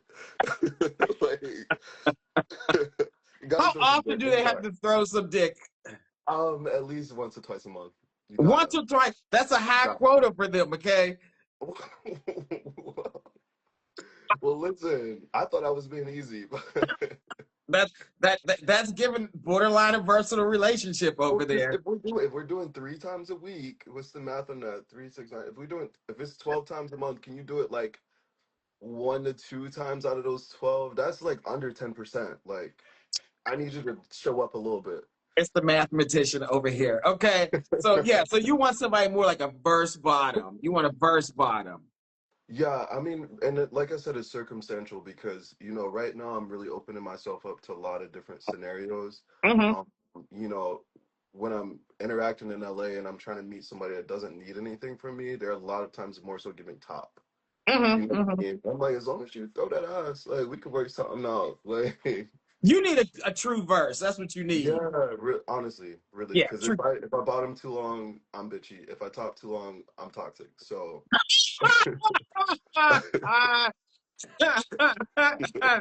Yeah, you a Gemini. You a Yeah. Gemini. You a Gemini. That you just like picture that's you. Okay. Tell the people what type of work do you do? So I'm one of those people that takes 5 minutes to explain what I do. But I'm essentially a dot connector. Very business savvy. I know how to connect people to certain industries, and that's typically what I do. Like I've worked as a music manager for a really long time. I've had one big artist, most people don't know, but Kid Buu was like my first pop-off artist. And from that point on, I have a lot of friends in LA that need to be connected to Zeus or they need to be connected here. And I'm like, hey, let me connect the dots, but I need that 20%. Run me that. Ah, okay. So more So like management, and you can connect people. Yes. yeah, Okay. yeah. And I help facilitate. I make their playlists and I make their EPKs, so the whole nine. Okay. So yeah. Okay. Nice. Tell us your Instagram handle and spell it for us, Malik. So it's Malik, MALIKX manages at at Instagram. But yeah, Malik manages. Man, okay, do it one more time for the people because they're gonna DM me looking for you. I want them to. So MALIKX manages. All right, you all. Somebody just commented on my direct. So let me just take it. It's giving DL Whisper. Oh God, no! Oh no, no! We are not fans of his, which is why he is locked up and where he needs to be. Okay. Yeah. So it's giving. Oh, okay, the blonde got some color up there. Okay. Yeah. All right, y'all. This is Malik. Malik lives in Los Angeles, but he's from New York City. He's 30, 5'10", 160 pounds. Team Gemini, Team Versatile, and he works as a music manager. If y'all have questions for him at any time, go on and use the question function with the little question mark there, or you can wave at him in the comment section. I can bring you on if you want to ask him a question. Okay. Yes, we don't like the DL whisper. Like we no. We are I anti saw that. it. I saw it in the car. I said, let me take this bitch off right now. Don't give me none of that. Like, mm-mm. All right, tell us, what are some qualities that you want in a guy? You know what? I find this in myself that I've been very, very flexible on qualities. I've we'll get into that later. We'll get into trauma later. But I find people being straightforward is really, really important to me because I'm a straightforward person. Mm-hmm. The good, the bad, the ugly. I think my gift in that whole thing is that like I can deliver you the ugly in a nice package. So, Mm-hmm. and that's what I do professionally. When I tell you your music is trash, I'll find a nice way to say it. Mm-hmm. So, I value that straightforwardness because we can just cut to the chase. We ain't got to play no games, and I'm just trying to get to the thick of it. So I like honest people. I like straightforward people. I love ambitious people because I'm a dot connector. So if they're ambitious, I'm like, let me help you. Let me help you reach your goals and help you, connect to the industries you want to be to. So yeah, ambitious, transparent, and yeah, and I think those are, and honesty, I think those are really, really important to me. Okay. Do you have any non-negotiables or deal breakers? They can't be strict tops and they can't be strict bottoms. So you need some Um, flexibility there. Yes. Give some flexibility, even the slightest bit. Like, just I said, throw that dick bottom, like, throw it. You got to throw that dick or throw some ass, something. Yes. Yeah, take me through there.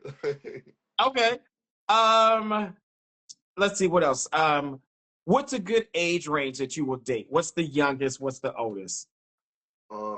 30, all the way up until like, I mean, I would go to like 55.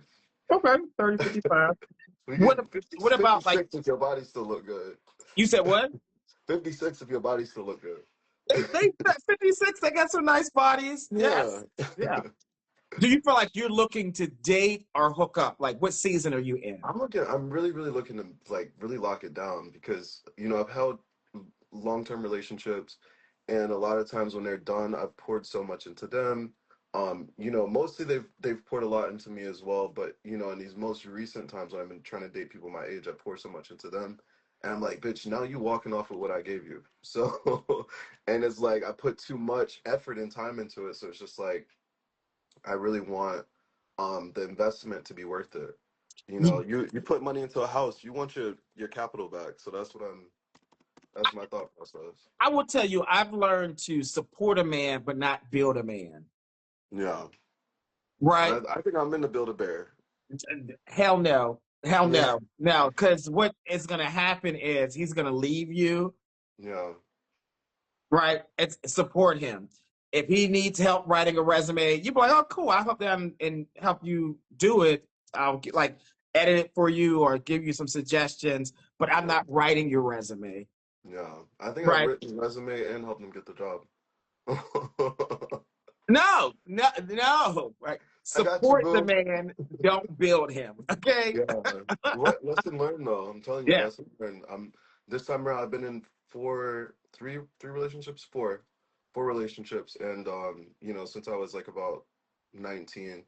And so now my taste is starting to get a little bit more curated where I'm like, Mhm. I don't want this. I know that this is bad. I know now I'm at that point where I think I could date honestly and I can date looking at myself and I've done the work. Mhm. Um, and so I know my downfalls, but I'm really, really easy to say them too. So Mhm. they're What are not some high. things you're working on? You feel like you're working on? I'm working on one of the things that I do as a career thing is I network a lot. Mhm. So I'm working on optics, and optics are everything a lot of the times because when I go to these events and I go to these parties, you might see me over there talking to Bobby Lights or blah blah blah, and it might be looking like a real key moment, but I'm like, hey babes, like this is what it takes to get money to come back. Mhm. So Mhm. it's never a flirting moment. So what I've done now is I've made sure that I cover my bases and just make sure it doesn't look like the optics are on. You know what I mean? So that's Mm-hmm. something that I've been working on for the past couple of years. So that was a complaint in my last relationship, and I was like, you know what, take that, received. He was insecure, but to even have a person, put some trust into you, now you have to build them up and you have to show them that what you thought it was is not what it is, but you have to show them, you have to make sure the optics look good. So optics has been something I worked on. Okay. Okay. Question. What about like location? Do they have to live in Los Angeles? They don't, but they do have to live in some major metropolitan. Right now, I can really only be in New York or LA just because Hmm. of the nature of the work. But, I go and I do my job and I come back home. I don't have Okay. to be in any location for a long amount of time to do business. You know what I mean? So, Hmm. Okay. So pretty flexible. What about like body type? What do you like? I like a thicker guy. Mhm. They can be slim, slim to athletic, but I tend to like a thicker guy. They just can't run away, so You said they're they not can't very run fast. away. What do you mean? They're not very fast anyway. No, I'm kidding, but I do prefer them to be a little bit on the thicker side. That's where I'm gonna be when you know, I get a little. I've been trying. I've been gaining weight, so. Okay. No comment. No comment. Um. Now, are you more in? What about race or ethnicity? What do you prefer? I prefer culturally aware people. I've Mm-hmm. I've never dated white before. I've dated Middle Eastern. I mean, obviously black as well. I've never dated Latino, but I just need them to be black and culturally aware. Okay. So like my family is Nigerian. My mom's African American. So it's like I understand like the dynamics of, you could be Middle Eastern, I can kind of relate to you, or you know what I mean? Also, I'm American too, so I can understand that. But as long as they understand the idiosyncrasies that come with being black in our space, that's what works for me. Okay. But I've never Okay. dated a white boy. I've never dated a white boy. I'm open to it though. Would you be open? Okay. What Yeah. about like monogamy, open relationships, agreements, poly? Where do you land with that? Oh, I'm gonna give you a controversial one. I've been in relationships, and this is like a little bit of my trauma, right? Hmm. I've been in relationships where they've been breadwinners. Like the first two were like breadwinners, right? And they had that little bit of like upper hand on me, like a flex, like, oh, like if I have this house and I'm paying the rent, I could do what I want, energy wise. Hmm. Hmm. And I was young, so I was like, don't feel right, but whatever. Hmm. So I do think there's some flexibility for me, but if there's gonna be flexibility, there has to be some kind of understanding. Like, don't fuck with anybody in my friend circle. Hmm. Don't bring anything back home. Use protection, like these kind Hmm. of things. For me personally, I don't feel like I need that, that extra outside of it because I'm so headstrong into what I'm doing and career wise. So I don't need that. But for my partners, I do offer some flexibility if they're providing that certain amount of like compensation. Like, you better really be that dude if you think you could, you know what I mean? So I will summarize. You're into agreements, like whatever the two of you all agree upon is Yeah, okay. yes. Right. So that could be like y'all playing together, y'all playing separately, but you all Yeah. have to agree But upon it. but I can't be writing your resume and you're cheating on me. That's crazy. You you better come with something. You better make sure that it's worth it. You better make sure you got the motion where you could do that. And I'm gonna give you that space, but don't yeah. So when you're saying the more successful he is, the more flexible you are with having sex in and outside the relationship. If he is More still trying flexible. to build himself, it just needs to be monogamous. Yeah, yeah. Like lower your tone. Oh my God. It sounds like you're doing that though for the other man though, but not for you though. Well, that's where the trauma comes in because I feel like I do give myself the short end of the stick. So I would be the 4-inch one, taking the short end of the stick. Yeah, Um, so why not figure out like what works well for you and then find guys that want what you want instead of basing your morals or your relationship dynamics based on each individual guy. Like I always tell people, like, to be like really, really, really ready for the dating field, you need to write down a list of what your values are. And then also the type of relationship that you want to be in, so that when you are dating, you're looking for guys that align with what you want instead of being wishy-washy based on the other guy. Yeah, and I mean, I agree with that. I think the reason why I'm even like that is because I'm just being flexible in the sense where there's a certain amount of guys that I feel like I can actually date on an intellectual level, on a level of understanding, on a level of like being able to tolerate what I do and blah blah. So I've opened myself up to be flexible for more opportunity, if that makes sense. Yeah, I think flexibility, Malik, is fine. However, you want to have a core of what you want. And you're like, no, I am not flexible on this because this is what I value. And this Yeah, is who I am. And this makes me feel good about myself at the end of the day. I feel yeah, like if you are flexible for whatever dating preference and you don't feel good about yourself after it, that's yeah. not what you want. I That, mean, so here's where the red line gets drawn. I've mentioned it earlier. Don't in my friend circle, it has to be out of sight, out of mind type thing. So that's the only way that I feel comfortable in those scenarios. But if it's just the flagrant disrespect, like, you're not coming home multiple times a week, like, you bringing STDs, like this kind of thing, that for me is the red line. But here's the thing though. If you allow your man to have sex outside the relationship, there's no way you can guarantee that STDs will not come back. Well, if it does, I'm gonna know. Well, no, I'm saying you're going to know about it, but you're saying don't bring an STD back to you or the house. But if you allow him to have sex with other men, even if he uses a condom, like, Yeah, well, is that is point he is he using it for oral sex? yeah, Like, that it's point that's very valid. That's something I'm still working out in my brain. But it's again the flexibility. Like when that relationship comes upon me, I'm saying, hey, is this something that I can deal with? As long as it's we agreed upon terms. I think I'm really good when things are agreed upon. Like, okay, is this something that's important to you? As long as they're straightforward, I think there's a lot that I can deal with and I can tolerate, and then I can learn to like love as long as I feel like there's longevity in that. yeah. I need you to write down a list and stick to your list. Like, I'm yes, please, yes. And look at it before you leave the house and go on a date and be like, yes, he's for me, or no, he's not. Yeah, yeah, Yeah. yeah, yeah.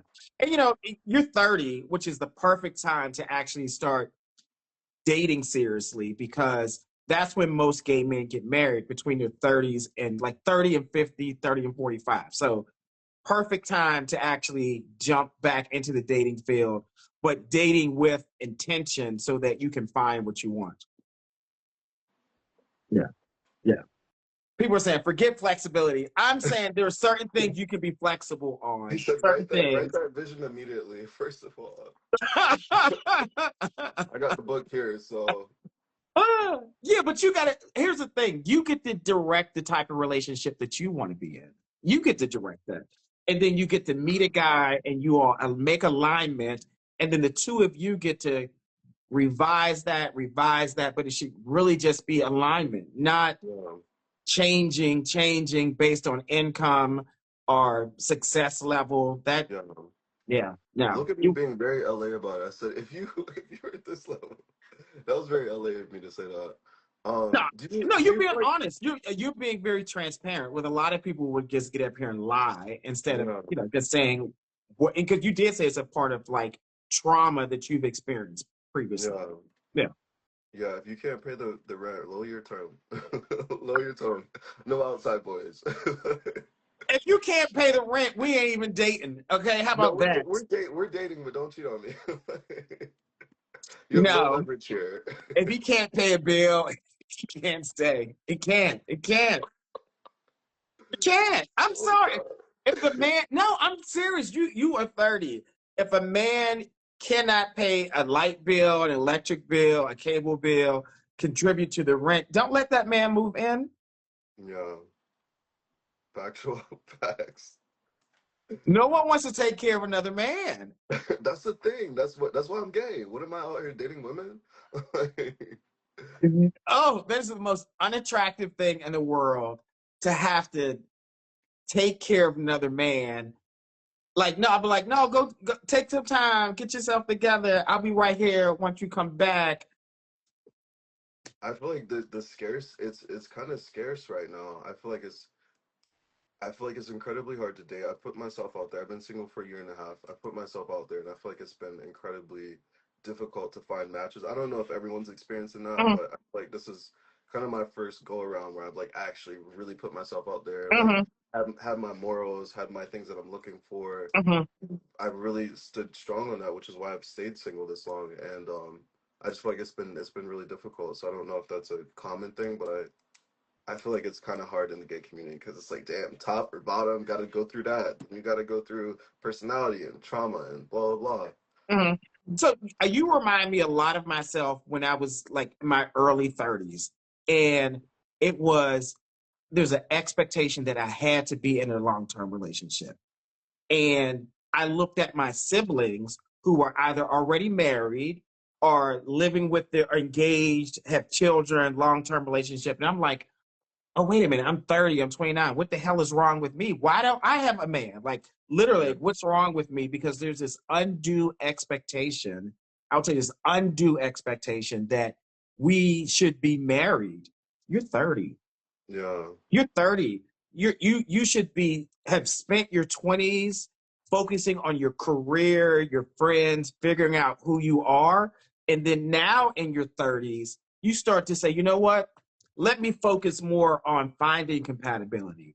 yeah, Take that undue pressure or expectation that you're supposed to be at this goal already. No, you're at yeah, the right place at the right time in your life. yeah. I feel like I've been kind of codependent in a way. I feel like I'm in flow state when I'm in a Mhm, relationship because, you know, I walk the dog, you take out the trash, you cook, you wash the dishes. So it's mhm, like life in general, day to day is like kind of hard to do. And I have a really busy schedule. So I feel mhm, like my partner's always kind of like compensated in that way. mhm, And it really puts me in flow state. It makes me feel comfortable. I don't have to search for sex, mhm, which takes a lot out of a lot of people. mhm. Because, you know, we need to have sex every now and then, right? And how hard is that to do sometimes just to find a compatible match? So if you take that off your schedule, you take all the other daily chores and blah, blah off of it, like relationships put me in the flow state. So that's why I'm like really looking for that Yeah, long term. so I hear you find your best version of yourself in a relationship. Yeah, which is codependent in a way, right? It is, it's very definitely, if it's you find yourself with an anxious attachment style where you actually or you're codependent on someone. I think you can manage that. You can manage that by having other types of relationships that are non-sexual. So having a close friend, hanging out with family members, so your partner does not have to meet all of your needs. What about the sex part? What do you mean? What about the sex part? That's a need that you need to get satisfied, like at You least you once a so month. you know you when you date, you can date casually, you can date to hook up, but if you're looking for somebody for a long-term partner, you have they cannot be the person that has to meet all your needs. That's going to drain the hell out of that person. Yeah. Yeah, yeah. Let me see what questions they got for you. Let's see. I'm They got sorry. some questions. Let's see. Let's I see. just casually looked at them. They're eating me up a little bit.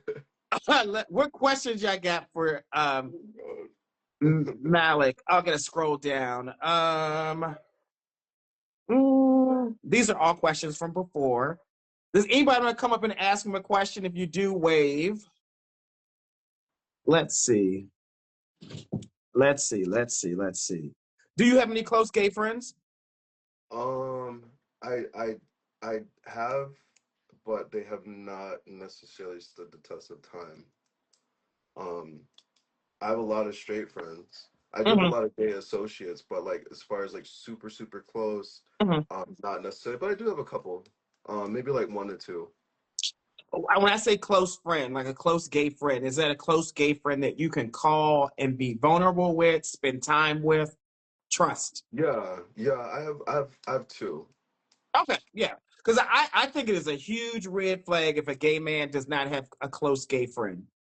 What I, if you have close straight friends? I think that's fine, but I think it's a red flag if you as a gay man cannot find connection that's non-sexual with another gay man. That is Yeah. the ultimate form of self-love.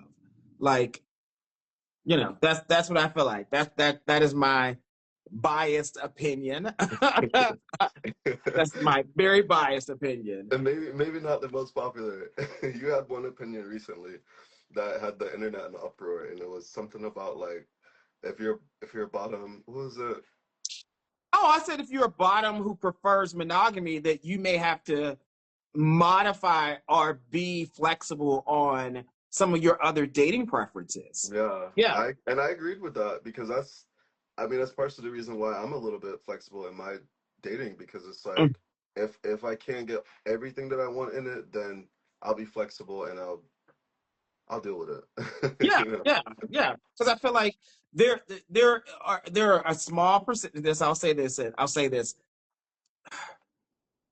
There are a small percentage of gay men who are strict tops who want monogamy, Yeah, and the bottoms who want monogamy, they want them to be 6 feet, make six figures, have a great yeah. It's like body, what? be emotionally available. They have this long laundry list, and that's your long list. Have it. However, he might not be as tall as you want him. His body Yeah, might not look like that. He might not make that amount of money, but he's a strict top and he values monogamy, and that's yeah. what you want. So, yeah. Yeah. Somebody in the comment section said Lamont is so judgy. I am. I get paid to be judgy. People like literally they pay me for my judgment. Yeah. That's why I'm here now. I'm like, judge me, read me down. That like and it's with love always. Yeah. It's direct and it's science based. It's based by data. They pay me to be judgmental. I'm a dating coach. I'm a matchmaker. I'm not a fitness instructor.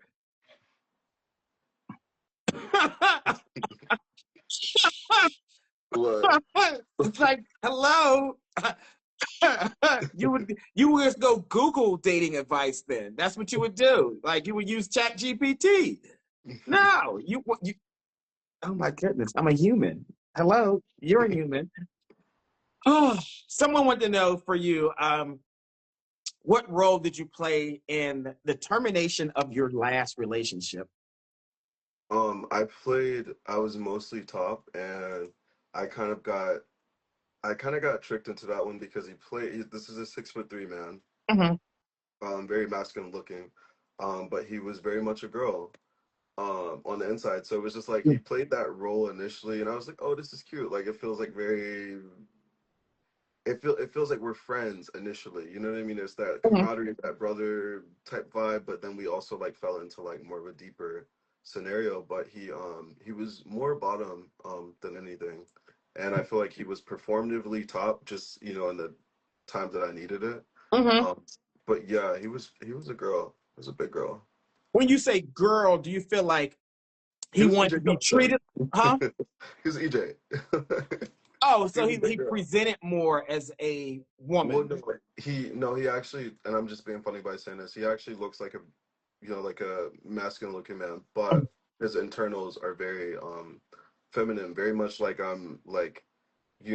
we'd go out to. I remember one time we went out and he's like backing it up on me in the club, Mhm. and he's really big, so he's like pushing me back, and like he ended up like pushing me into someone, and then someone turned around and slapped me in the face because Oh, I like backed up into him. So then I turn around and I'm in this scenario. And I'm like, you've already hit me, so I should really just hit you back. But I restrained myself for the moment. And I just felt like I was in that scenario by myself because I was now dealing with two other gay men coming after me, and then my 6'3" boyfriend being the girl back there. I'm like, bitch, help. Fuck. okay. So You know what I that mean? makes sense. So you felt like in a relationship, he wanted to be he's not feminine, but like he more was acting like he wanted to be treated like a woman, Yeah. and he wanted you to be the one who's more like the provider, the protector. Yeah, and I was just like, baby, you were too big to be doing Okay. that. So is that why you broke up with him? That has a thing to do with it. I just felt like there was not a lot of I like for us to be like a united front, and I just Mhm. feel like that front wasn't united. I come from a very, difficult background. And he just wasn't getting that. He Yeah. wasn't giving me that like understanding of culture, and I was like, this is not it. Okay. So there are a whole bunch of questions in here now, okay? No. So let's see if we can get these, okay? So you got to be really concise with your answers, okay? Would you date somebody who lives in Vegas? Yes. Okay. Do you have a therapist? Lamont. We do not have dating coaching sessions, even though we just did one right now. Yeah, But ChatGPT does a good job. Like, no, I don't have a therapist. Not anymore. I went to a relationship counselor. Can I just share this with the group really fast? sure. A relationship counselor once gave me this analogy of when you're trying to form a relationship, it's like you building a sandcastle. When you try to build a sandcastle and you're like grabbing the sand, you can't, like, the sand falls out of your hand, it oozes out of your hand, right? But then if you carefully pat it together, you can form a sandcastle. So think about that as a relationship. And I've always kept that with me because I feel Mm. like anytime anybody's trying to like force something to be right and force it to like go together, it just falls out of their hands. Like, when you want this relationship to work so bad, but you end up squeezing on the other person where you're like, oh, they're jealous. Oh, you can't hang out with your friends because I love you so much. And blah, blah, blah. And they're just squeezing so hard, it just falls out of their hands. And Yeah, so you need someone who like wants you to be the freedom to be yourself. Okay. yeah, and like I'm such a straightforward person. I'm also just like respectful. So it's like you ain't gotta do too much. Okay. There are a bunch of more questions. Let's see if we can get to these. Okay. Tay, are you open to relocating to Columbus? Ohio, taste of that. Yeah. Oh, that was somebody else. Let me see. Let me see what else. No, that's not for. Oh, someone wants to know: do you really want monogamy, or you feel like you're settling for it? 100% with monogamy. I feel like with relationships, it's like you just gotta relearn to love each other. Like if there's a time where it's like you've been together for 5 years, you want to open up, just relearn to love each other again. Choose each other every time. And Okay. so it's a mental thing. You gotta program your brain a little bit, but I definitely want monogamy because I don't want any kind of distractions between it. Okay. But Um, you get bored, let's switch it up. You get on the bottom. You jump on top. What you want to do? do you feel? Someone wants to know: do you feel like you sound like WeHo gay? No, not at all. No. Okay. Not not at all. Wait, did someone think that? Because someone said DL Whisper earlier, which was crazy. Okay. Someone wants to know, where does the baby batter go? Oh, um, mine or theirs? Because both times it's inside. Answer the question. It goes in the oven. So we're putting it. All right, so the rest of the so people, if you use the question function like on Instagram, they're actually for questions, not your opinions, your statements. You can use your opinions and your statements for the comment section, but I'm not going to read your opinions and statements when you're supposed to be posing questions to the man. What are Okay, the statements? no, nothing. Do you go to Trunks? I don't know what that is. Yes, I have been to Trunks before. I don't really go out to the WeHo scene that often because I a lot of times like do like I love dinner parties. I'm a really good cook, or sometimes I get like my friends that come over. We all collectively cook. So Mhm. we're just doing really, really adult things. Yeah, we go to the club sometimes, but it's a very cute moment. It's like, we're there, we're done. But I do like a lot of events and stuff like that, like curated events. But you won't Okay, catch me that often. okay. All right, so we're gonna see what you look like from head to toe. So you gotta stand up, back up, give us a little spin. Let's see. Am I even in this screen right now? Can you see me? Yep, you all. This is Okay. Malik. Malik lives in Los Angeles. He is 30 years old, 5'10", 160 pounds. Team Gemini, team versatile, works as a music manager, open to getting married, will date between 30 and 55. Open to different locations, more into guys who are thick, open to black guys or different races. And he's more into agreements. Yeah, tell them your Instagram handle and spell it for us, please. So that's Malik X Managers. So it's Malik Malik X Managers. Yeah, Malik Managers. Lamont, thank you so much. I really appreciate it because I've been trying to do this for a couple of months. It's just the timing's just not been working out, but I appreciate it, and you're doing such a great job for the community.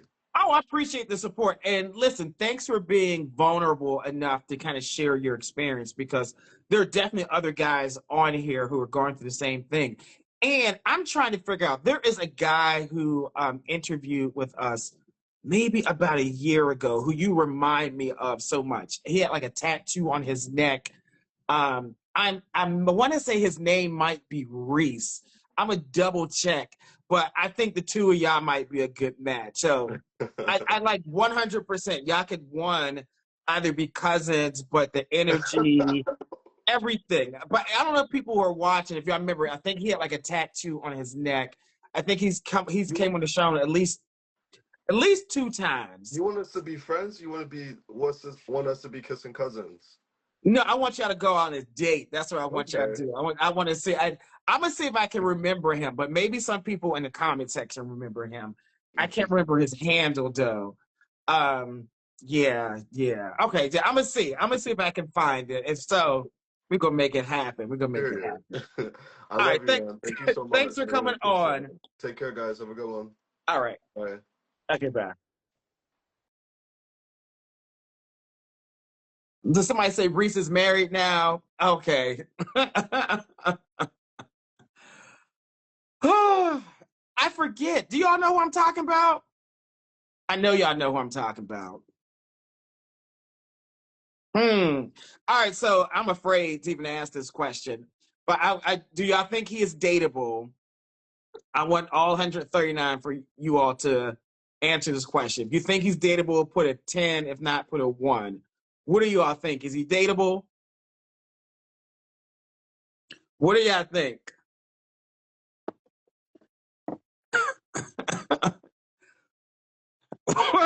What do y'all think?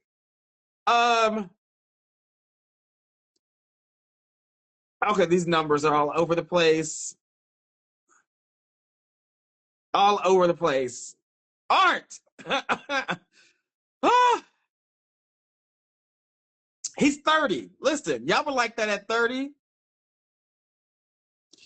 He's 30.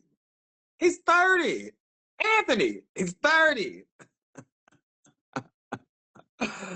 Listen, we have 2 other people in the queue, but listen, we do every Wednesday from 9 to 11. 2 hours. 2 hours. From 9 to 11. So if you want to get on, was it Bob and Vinny, next week we'll be on here from 9 to 11. 9 p.m. to 11 p.m. Eastern Standard Time. 2 hours. Okay? That is it. We've been in here for 2 hours and 35 minutes. Oh. So I will post this on YouTube tomorrow so you all can watch. Yeah, the last guy, he did take longer, but there was nobody else in the queue. I will tell you all, if there's nobody in the queue, I keep talking. Yeah, I don't want to hear me talk by myself. So yeah, and the first guy, was long, and so was Miles. We were here for a while. Okay. All right, people. I will see you next week, 9 to 11. Good night. Good night.